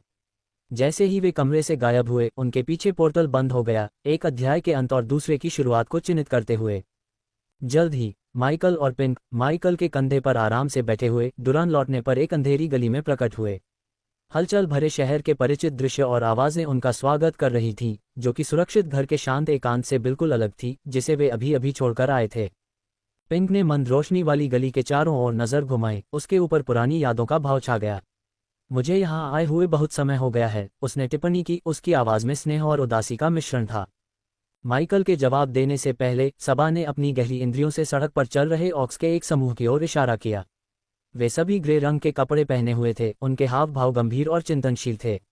ऑक्स के असामान्य परिधान और व्यवहार ने माइकल का ध्यान तुरंत आकर्षित किया। पिंक की आंखें सबा के इशारे की दिशा में चली गईं और उसका भाव एक ब्लूभंग में बदल गया। ऑक्स तब तक ग्रे नहीं पहनते जब तक कि यह उनके राज्य के किसी महत्वपूर्ण और प्रिय व्यक्ति के लिए शोक का संकेत न हो, उसने अपनी आवाज़ धीमी और गंभीर रूप से समझाई। उत्सुक और चिंतित माइकल और पिंक गली से बाहर निकले, भीड़ में सहज रूप से घुल मिल गए। जैसे ही वे चले, उन्हें एक अप्रत्याशित दृश्य ने चौंका दिया। गिल्ड के चित्र, रनमास्टर जो उनकी यात्रा में महत्वपूर्ण भूमिका निभाते थे, विभिन्न दीवारों पर प्रदर्शित किए गए थे और कई ऑक्स द्वारा उठाए गए थे। प्रत्येक चित्र पर रेस्ट इन पीस शब्द लिखे थे, जो गिरे हुए मास्टर को श्रद्धांजलि थी। गिल्ड के जाने का एहसास उन दोनों पर एक लहर की तरह हुआ। रनमास्टर सिर्फ एक सहयोगी से ज्यादा था, वह दुरान में उनकी कहानी का एक महत्वपूर्ण हिस्सा था। जैसे ही माइकल और पिंक भीड़ का अनुसरण करते हैं, वे मिश्रित भावनाओं और शांत बातचीत के समुद्र में डूब जाते हैं। भीड़ में मौजूद ऑक, इंसान और कुछ कल्पित बौने गिलरूट के दुखद भाग्य के बारे में गंभीर चर्चा में लगे हुए थे। वे कहते हैं कि उसकी बेरहमी से हत्या कर दी गई थी, एक ऑक ने अपने साथी से फुसफुसाते हुए कहा, उसकी आवाज़ दुख से भरी हुई थी। अभी भी कोई संदिग्ध नहीं, कोई गिलरूट के साथ ऐसा कैसे कर सकता है, एक इंसान ने कहा, उसकी आवाज़ में क्रोध और अविश्वास का मिश्रण झलक रहा था। भीड़ में मौजूद कल्पित बौने निराशा में अपना सिर हिला रहे थे। यह एक मूर्खतापूर्ण क्षति थी। वह सभी जातियों का मित्र था, उनमें से एक ने विलाप किया। पिंक ने बातचीत को सुनकर सदमे की स्थिति में हत्या कर दी गई कहा। गिलरूट की असामयिक मृत्यु की वास्तविकता को समझना मुश्किल था, खासकर ऐसी हिंसक परिस्थितियों में। माइकल की अभिव्यक्ति उसके चारों ओर फुसफुसाहटों को सुनते हुए एक ब्लूभंग में बदल गई। भीड़ छिपी हुई जानकारियों और षड्यंत्र के सिद्धांतों के बारे में बात कर रही थी, जिससे बेचैनी और संदेह की भावना बढ़ रही थी। मैंने सुना है कि दुरान गार्ड हत्या के बारे में सच्चाई छिपा रहे हैं, एक ऑक ने अपने पड़ोसी से चुपचाप कहा। अनुष्ठान शैली, उन्होंने कहा, इसके बारे में सोचना डरावना है। भीड़ से एक और आवाज़ आई। और उन्होंने गिलरूट के शरीर को किसी को नहीं दिखाया है। गोपनीयता क्यों? एक संदेहास्पद योगिनी ने पूछा, उसकी आवाज में संदेह था। इन वार्तालापों ने गिलरूट की मौत के इर्द गिर्द रहस्य और साजिश की तस्वीर पेश की, ये सुझाव देते हुए कि कहानी में आंखों से दिखने वाली बात से कहीं ज्यादा कुछ है। डुरान गार्ड की ओर से छिपे हुए विवरण और पारदर्शिता की कमी ने बेचैनी की बढ़ती भावना को और बढ़ा दिया। माइकल से बात करते समय पिंक की आवाज में दृढ़ संकल्प स्पष्ट था, जिसे वह घोस्ट के नाम से जानती थी। मैं इस हत्या की तह तक जाना चाहती हूँ और मैं चाहती हूँ कि तुम हत्यारे को मार डालो, उसने दृढ़ता से कहा। उसकी आंखों में एक दुर्लभ तीव्रता झलक रही थी। ये पहली बार है जब मैं तुमसे कोई एहसान मांग रही हूँ, पिंक ने अपनी आवाज में गंभीरता से कहा। मैंने तुमसे पहले कभी कुछ नहीं मांगा और बदले में तुम्हें देने के लिए मेरे पास कुछ भी नहीं है। उसकी बात पूरी होने से पहले ही माइकल ने उसे रोक दिया। उसकी अभिव्यक्ति गंभीर लेकिन समझदार थी। तुम्हें मुझे कुछ देने की जरूरत नहीं है, उसने उसे आश्वस्त किया। गिलरूट मेरी एक बड़ी योजना का हिस्सा था। जिसने भी उसे मारा, उन्होंने सिर्फ उसकी जान नहीं ली, उन्होंने मेरी योजनाओं में हस्तक्षेप किया।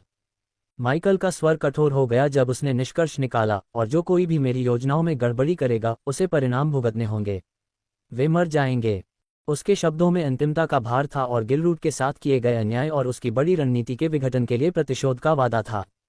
पिंक ने सिर हिलाया। माइकल की प्रतिबद्धता से उसका संकल्प मजबूत हुआ। वे दोनों स्थिति की गंभीरता और इस तरह के जघन्य कृत्य के मद्देनजर न्याय की आवश्यकता को समझते थे। अपनी यादों को ताज़ा करने के लिए अध्याय 1087 पढ़ें। बातचीत सुनने के बाद माइकल और पिंक चुपके से भीड़ से दूर चले गए और डुरान की चहल पहल भरी सड़कों की छाया में घुल मिल गए।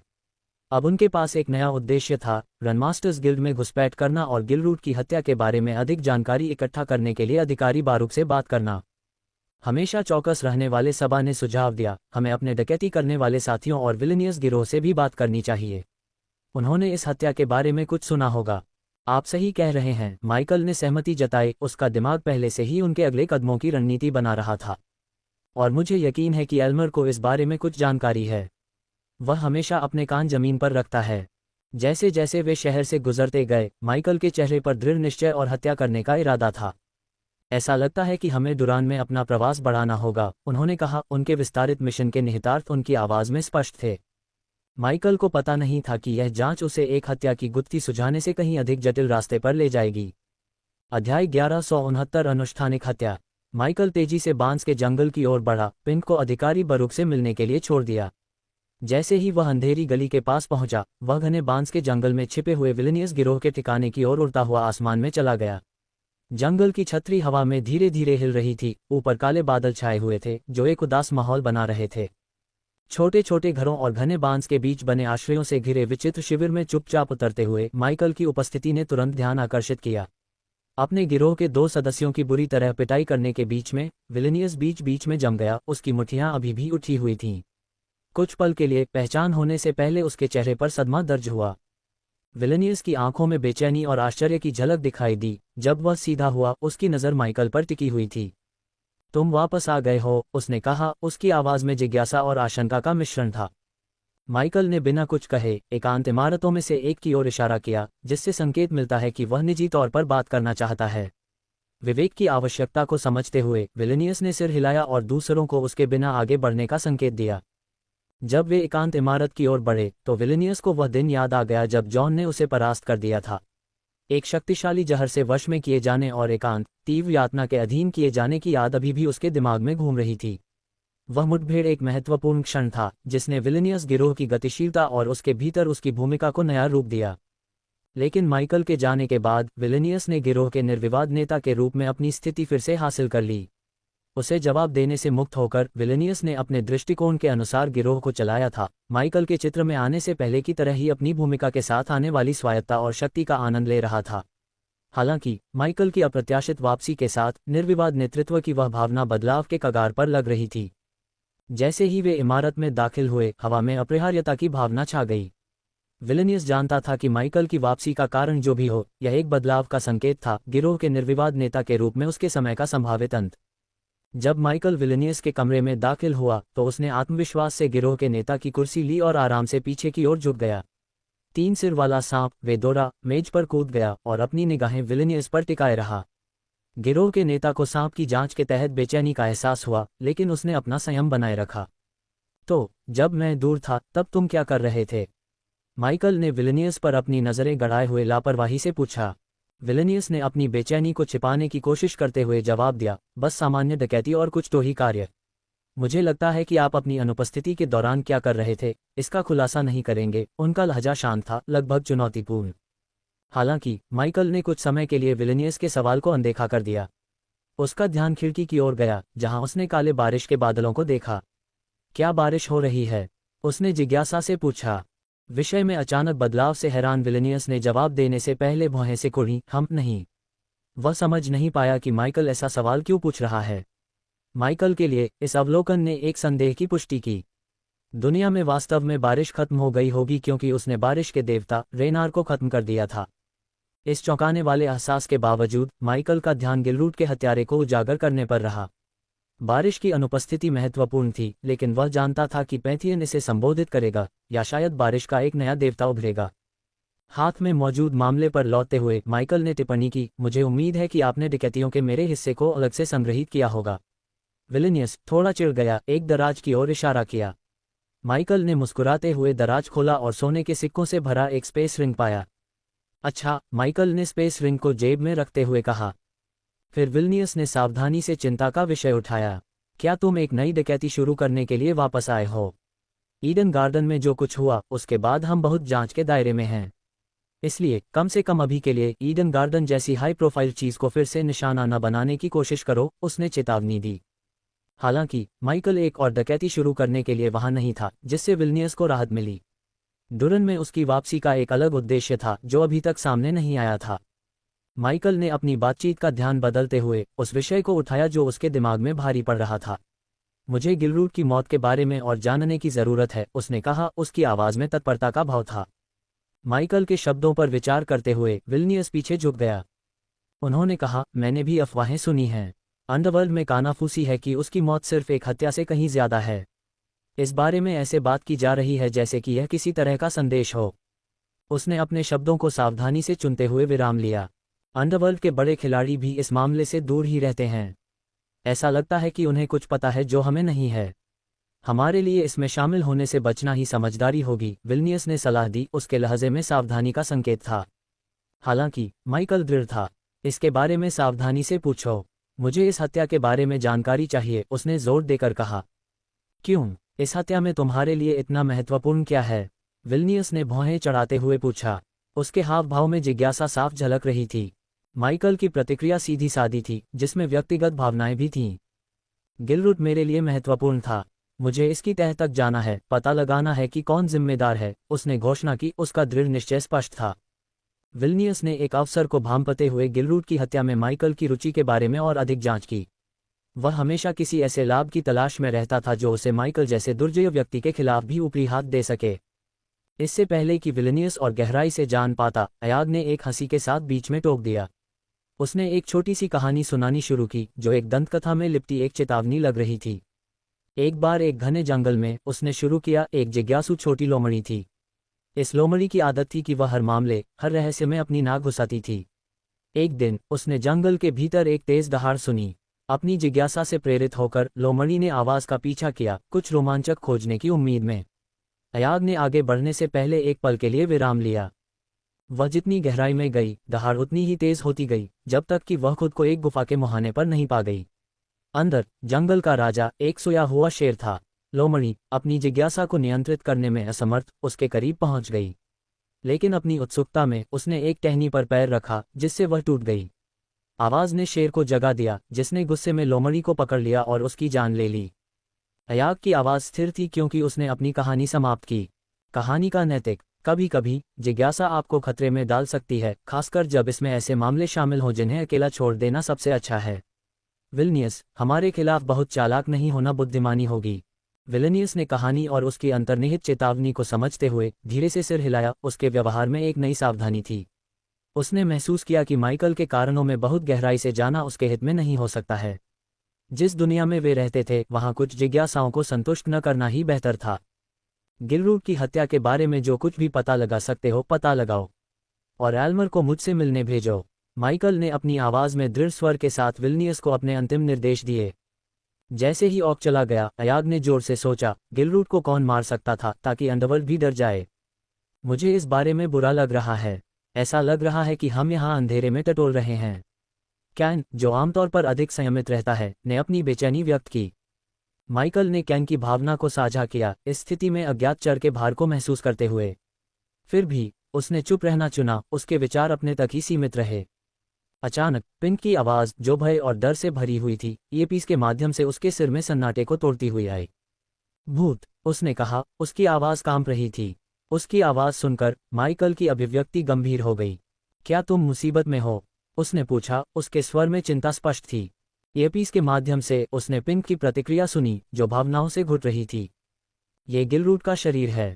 उसके शब्द अचानक उसकी उल्टी की आवाज़ से कट गए, जो संकट का स्पष्ट संकेत था। इस घटना से माइकल की भौहें और गहरी हो गईं। बिना कुछ कहे वह निर्णायक रूप से उठ खड़ा हुआ, कमरे से बाहर निकलकर पिंक से मिलने के लिए तैयार हो गया। गिलरूट के शरीर के बारे में उसने जो कुछ भी पाया था, वह उसके सामान्य रूप से शांत व्यवहार को हिला देने के लिए काफ़ी गंभीर था। ध्यान से सुनते हुए माइकल स्थिर खड़ा रहा, जबकि पिंक की आवाज़, जो भयावह थी, ईयरपीस से आ रही थी। मैंने कई शव, कई मौतें देखी हैं, लेकिन यह अलग है, उसने कबूल किया। उसकी आवाज़ भावनाओं से कांप रही थी। माइकल चुप रहा, उसे आगे बोलने का मौका दिया। ये सिर्फ एक हत्या नहीं थी, पिंक ने हकलाते हुए कहा, भयानक विवरण को स्पष्ट करने के लिए संघर्ष करते हुए। ये कुछ और है, कुछ और भी भयावह। गिलरूट की आंखें, उन्हें तब निकाल दिया गया जब वह अभी भी जीवित था। उसकी आवाज़ में सदमे और घृणा का मिश्रण था। उसने आगे बढ़ने से पहले एक गहरी, कांपती हुई सांस ली। हत्यारे ने उसे सिर्फ मारा ही नहीं, उसने उसे यातनाएं दी। उसके शरीर पर उपचार औषधि की गंध है, जो बताती है कि हत्यारा उसे ठीक कर रहा था, उसे और अधिक यातनाएं देने के लिए, जीवित रखने के लिए। उसके शब्दों ने एक भयावह, सुनियोजित क्रूरता की तस्वीर पेश की।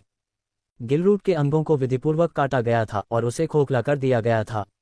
पिंक की आवाज़ धीमी पड़ गई और माइकल ने उसे एक बार फिर उल्टी करते हुए सुना। भयानक विवरण उसके अनुभवी संयम को भी दबा रहे थे। जानकारी को संसाधित करते समय माइकल की अभिव्यक्ति कठोर हो गई। शांत बैठो, पिंक, मैं वहां आ रहा हूं, उसने कहा। उसकी आवाज़ स्थिर थी, लेकिन एक गंभीर निश्चय से भरी हुई थी। गिलरूट की मौत की प्रकृति सिर्फ एक हत्या नहीं थी, यह एक संदेश था, एक क्रूर और बर्बर संदेश, और वह इसके पीछे की सच्चाई को उजागर करने पर आमादा था। पिंक के साथ संचार समाप्त करने के बाद माइकल एक पल के लिए चिंतनशील मौन में खड़ा रहा। उसने आखिरकार चुप्पी तोड़ी, किसी और से ज्यादा खुद से बात करते हुए। भीड़ में फैली अफवाहें सही थीं। ये सिर्फ एक हत्या नहीं थी, यह एक अनुष्ठानिक हत्या थी, उसने कहा। उसकी आवाज़ में एहसास और चिंता का मिश्रण झलक रहा था। उनके आसपास की हवा उसके शब्दों की गंभीरता से भारी होती दिख रही थी।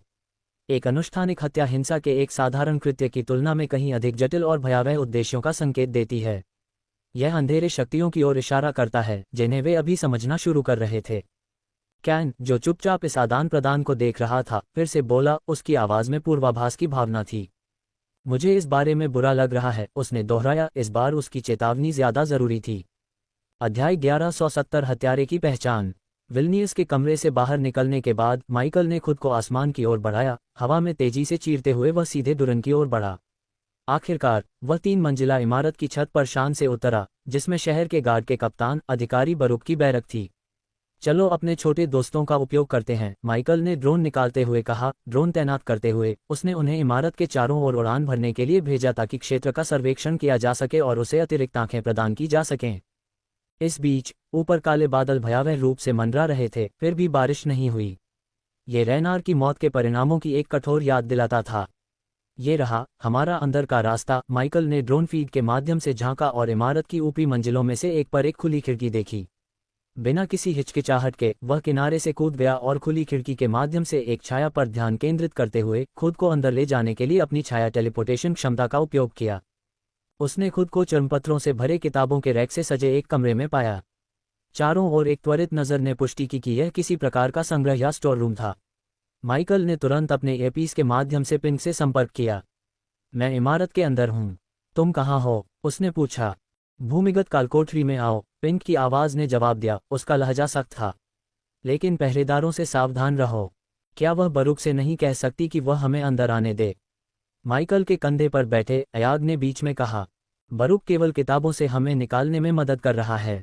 उसे आदेश दिया गया है कि वह किसी को भी शव के पास न आने दे, इसलिए वह मुझे और तुम्हें इसे देखने देकर पहले से ही एक बड़ा जोखिम उठा रहा है। पिंक की प्रतिक्रिया तेजी से आई, जिसमें तनाव का संकेत था। पिंक के शब्दों को सुनकर माइकल बता सकता था कि स्थिति नाजुक थी और वह जानता था कि उन्हें सावधानी से चलने की जरूरत थी। चुपके से माइकल ने तीसरी मंजिल से भूमिगत कालकोठरी में उतरना शुरू कर दिया। वह छायाओं के साथ सहजता से घुल मिल गया, एक शिकारी की तरह खामोशी और सटीकता के साथ आगे बढ़ रहा था। उसकी छाया टेलीपोर्टेशन क्षमता ने उसे बिना किसी पहचान के बाधाओं और पहरेदारों को पार करने की अनुमति दी, जबकि उसकी एक्स-रे दृष्टि ने दीवारों के पार भी सैनिकों की हरकतों और स्थितियों को प्रकट किया। सैनिक गलियारों में गश्त कर रहे थे, उनके बीच अदृश्य पर्यवेक्षक से अनजान। उनकी बातचीत अफवाहों और संदेहों का मिश्रण मंद रोशनी वाले गलियारों में भर गई। क्या आपने गिलरूट की हत्या के बारे में फुसफुसाहट सुनी है? एक सैनिक ने दूसरे से धीमी आवाज में पूछा। हाँ, इतनी गोपनीयता क्यों? ऐसा नहीं है कि हमने पहले शव नहीं देखे हैं, दूसरे ने उत्तर दिया, उसका माथा भ्रम में सिकुड़ गया। दूसरे कोने में सैनिकों के एक समूह ने हाल ही में हुई डकैतियों पर चर्चा की। वे छोटी छोटी डकैतियां विल्नियस के गिरोह की होनी चाहिए, लेकिन ईडन गार्डन में वह बड़ी डकैती, ये बहुत अच्छी तरह से योजनाबद्ध थी। विल्नियस इतना परिष्कृत काम करने में सक्षम नहीं है। मैंने अफवाहें सुनी हैं कि अब गिरोह में कोई और व्यक्ति फैसले ले रहा है। ईडन गार्डन की डकैती विल्नियस की सामान्य शैली के लिए बहुत ही सावधानीपूर्वक की गई थी, उनमें से एक ने कहा। सैनिकों की बातचीत अधिकारी बारूग और उनकी विशेष टीम पर आ गई। वे निश्चित रूप से कुछ छिपा रहे हैं। मैंने सुना है कि बारूग ने डकैती के दौरान कुछ अजीब देखा था, कुछ ऐसा जिसने उसे हिलाकर रख दिया। एक और ने कहा, और अब वे गिलरूट के शरीर को गुप्त रख रहे हैं। ऐसा लगता है कि वे किसी चीज या किसी व्यक्ति से डरते हैं। जब माइकल पहली मंजिल पर पहुंचा तो हवा में तनाव साफ झलक रहा था। सैनिकों की चर्चाओं ने रैंकों के भीतर बेचैनी और संदेह की तस्वीर पेश की।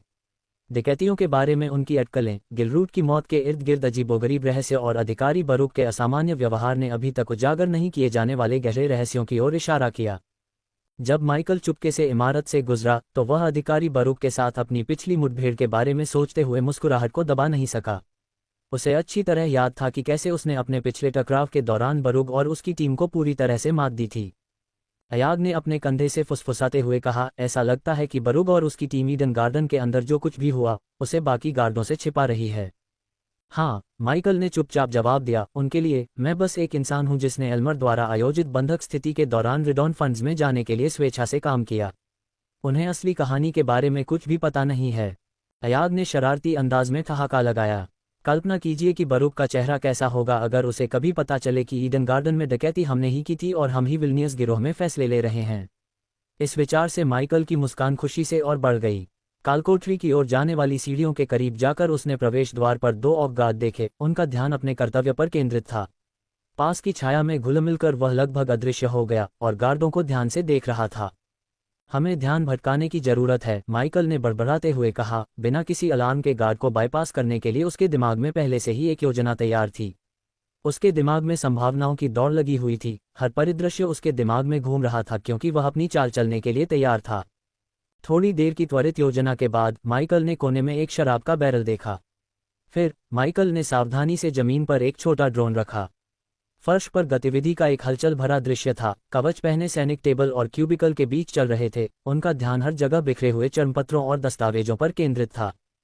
ड्रोन, चुपके और तकनीक का एक सूक्ष्म मिश्रण, कुर्सियों और डेस्क के पैरों के बीच किसी का ध्यान नहीं जाने के साथ टेबल के नीचे अपना रास्ता बनाना शुरू कर दिया। माइकल ने इसे अपने दिमाग से नियंत्रित किया, इसे कार्यालय के फर्नीचर की भूल-भुलैया के माध्यम से कुशलता से मार्गदर्शन किया।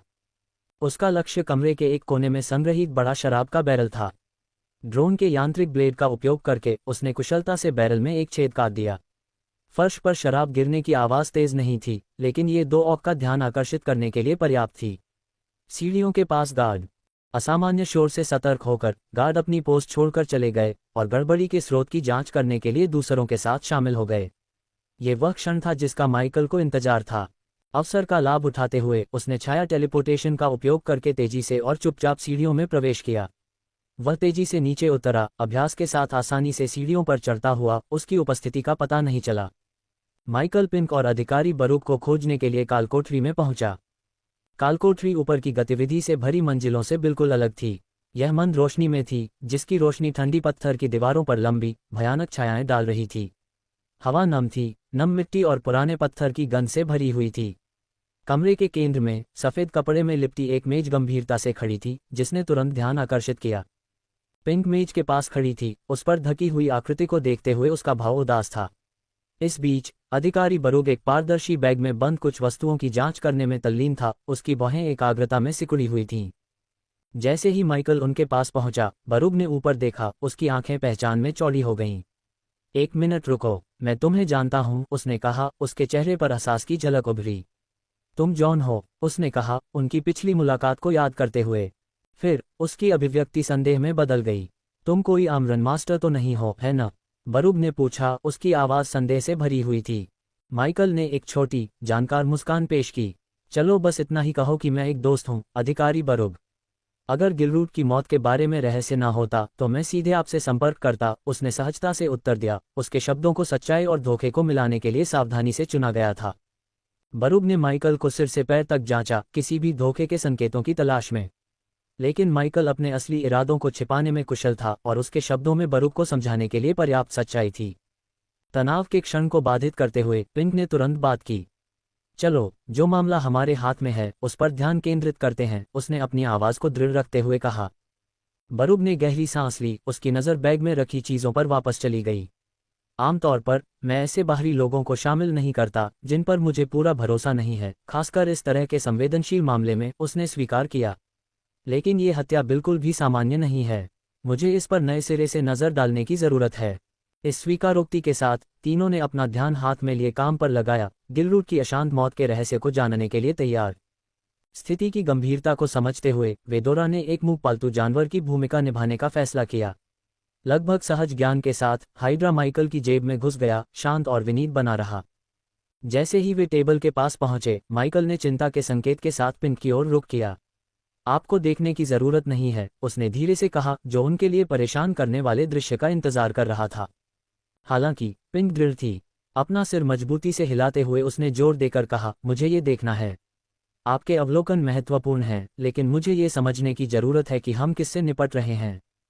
पास में खड़े होकर बरूग ने जोर से आह भरी, उसके व्यवहार में स्थिति का भार स्पष्ट था। ये जोखिम के लायक था, उसने बड़बड़ाते हुए कहा, उसकी आवाज में चिंता और प्रत्याशा का मिश्रण था। बरूग को सुनकर पिंक की प्रतिक्रिया तत्काल और दृढ़ थी। माइकल का बचाव करते हुए उसकी आवाज में दृढ़ विश्वास का एक मजबूत नोट था। वह सबसे अच्छा है, आप देखेंगे, पिंक ने कहा। अब जब सबका ध्यान मेज पर था, माइकल ने हाथ बढ़ाया और ध्यान से मेज को ढंकने वाले कपड़े को हटाया। नीचे जो था वह एक भयावह दृश्य था, गिलरूट के शरीर के अवशेष, या बल्कि उसके हिस्से। ये भयानक दृश्य हत्या की क्रूरता का एक स्पष्ट प्रमाण था, ये सोची समझी क्रूरता का एक भयावह प्रदर्शन था। जब माइकल शरीर का अध्ययन कर रहा था तो बरूग ने एक गंभीर भाव के साथ माइकल को लगी चोटों के बारे में विस्तार से बताना शुरू किया।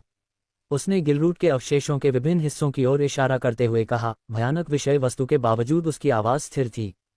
बरूग ने बताया, हत्यारा सिर्फ उसे मारना नहीं चाहता था, वह उसे दर्द देना चाहता था। उसने उन जगहों की ओर इशारा किया जहां चोटें सबसे गंभीर थीं। यहाँ और यहाँ देखें, उसने विशिष्ट घावों की ओर इशारा करते हुए कहा। ये कट, वे व्यवस्थित, सटीक हैं। ऐसा लगता है कि हत्यारे के पास दुनिया का सारा समय था। वह एक पल के लिए रुका, उसकी नज़र उस भयावह दृश्य पर टिकी रही और फिर उसने आगे कहा, खून में हीलिंग पोशन की गंध आ रही है, उसने कहा, उसकी आवाज़ में घृणा थी। ऐसा लगता है कि हत्यारे ने गिलरूट की पीड़ा को बढ़ाने के लिए इसका इस्तेमाल किया, उसे यातना के दौरान जीवित रखने के लिए उसे ठीक किया, बरूग ने कहा। फिर बरूग ने शरीर से अलग हुए अंगों की ओर इशारा किया। उसके अंगों को व्यवस्थित तरीके से काटा गया था, उसने कहा। उसका लहजा नैदानिक लेकिन तनावपूर्ण था। और पेट को देखो, वह खोखला था, लगभग ऐसा लगता था जैसे हत्यारा कुछ खोज रहा था, या शायद ये कृत्य की क्रूरता को बढ़ाने के लिए था। माइकल करीब झुका, एक अनुभवी नज़र से दांतेदार त्वचा के निशानों की जांच की। ब्लेड द्वारा छोड़े गए विशिष्ट पैटर्न को पहचानते हुए उसे एक एहसास हुआ। मैं इस काम को जानता हूँ। ये ब्लेड, ये वह है, उसने खुद से धीरे से बात करते हुए कहा।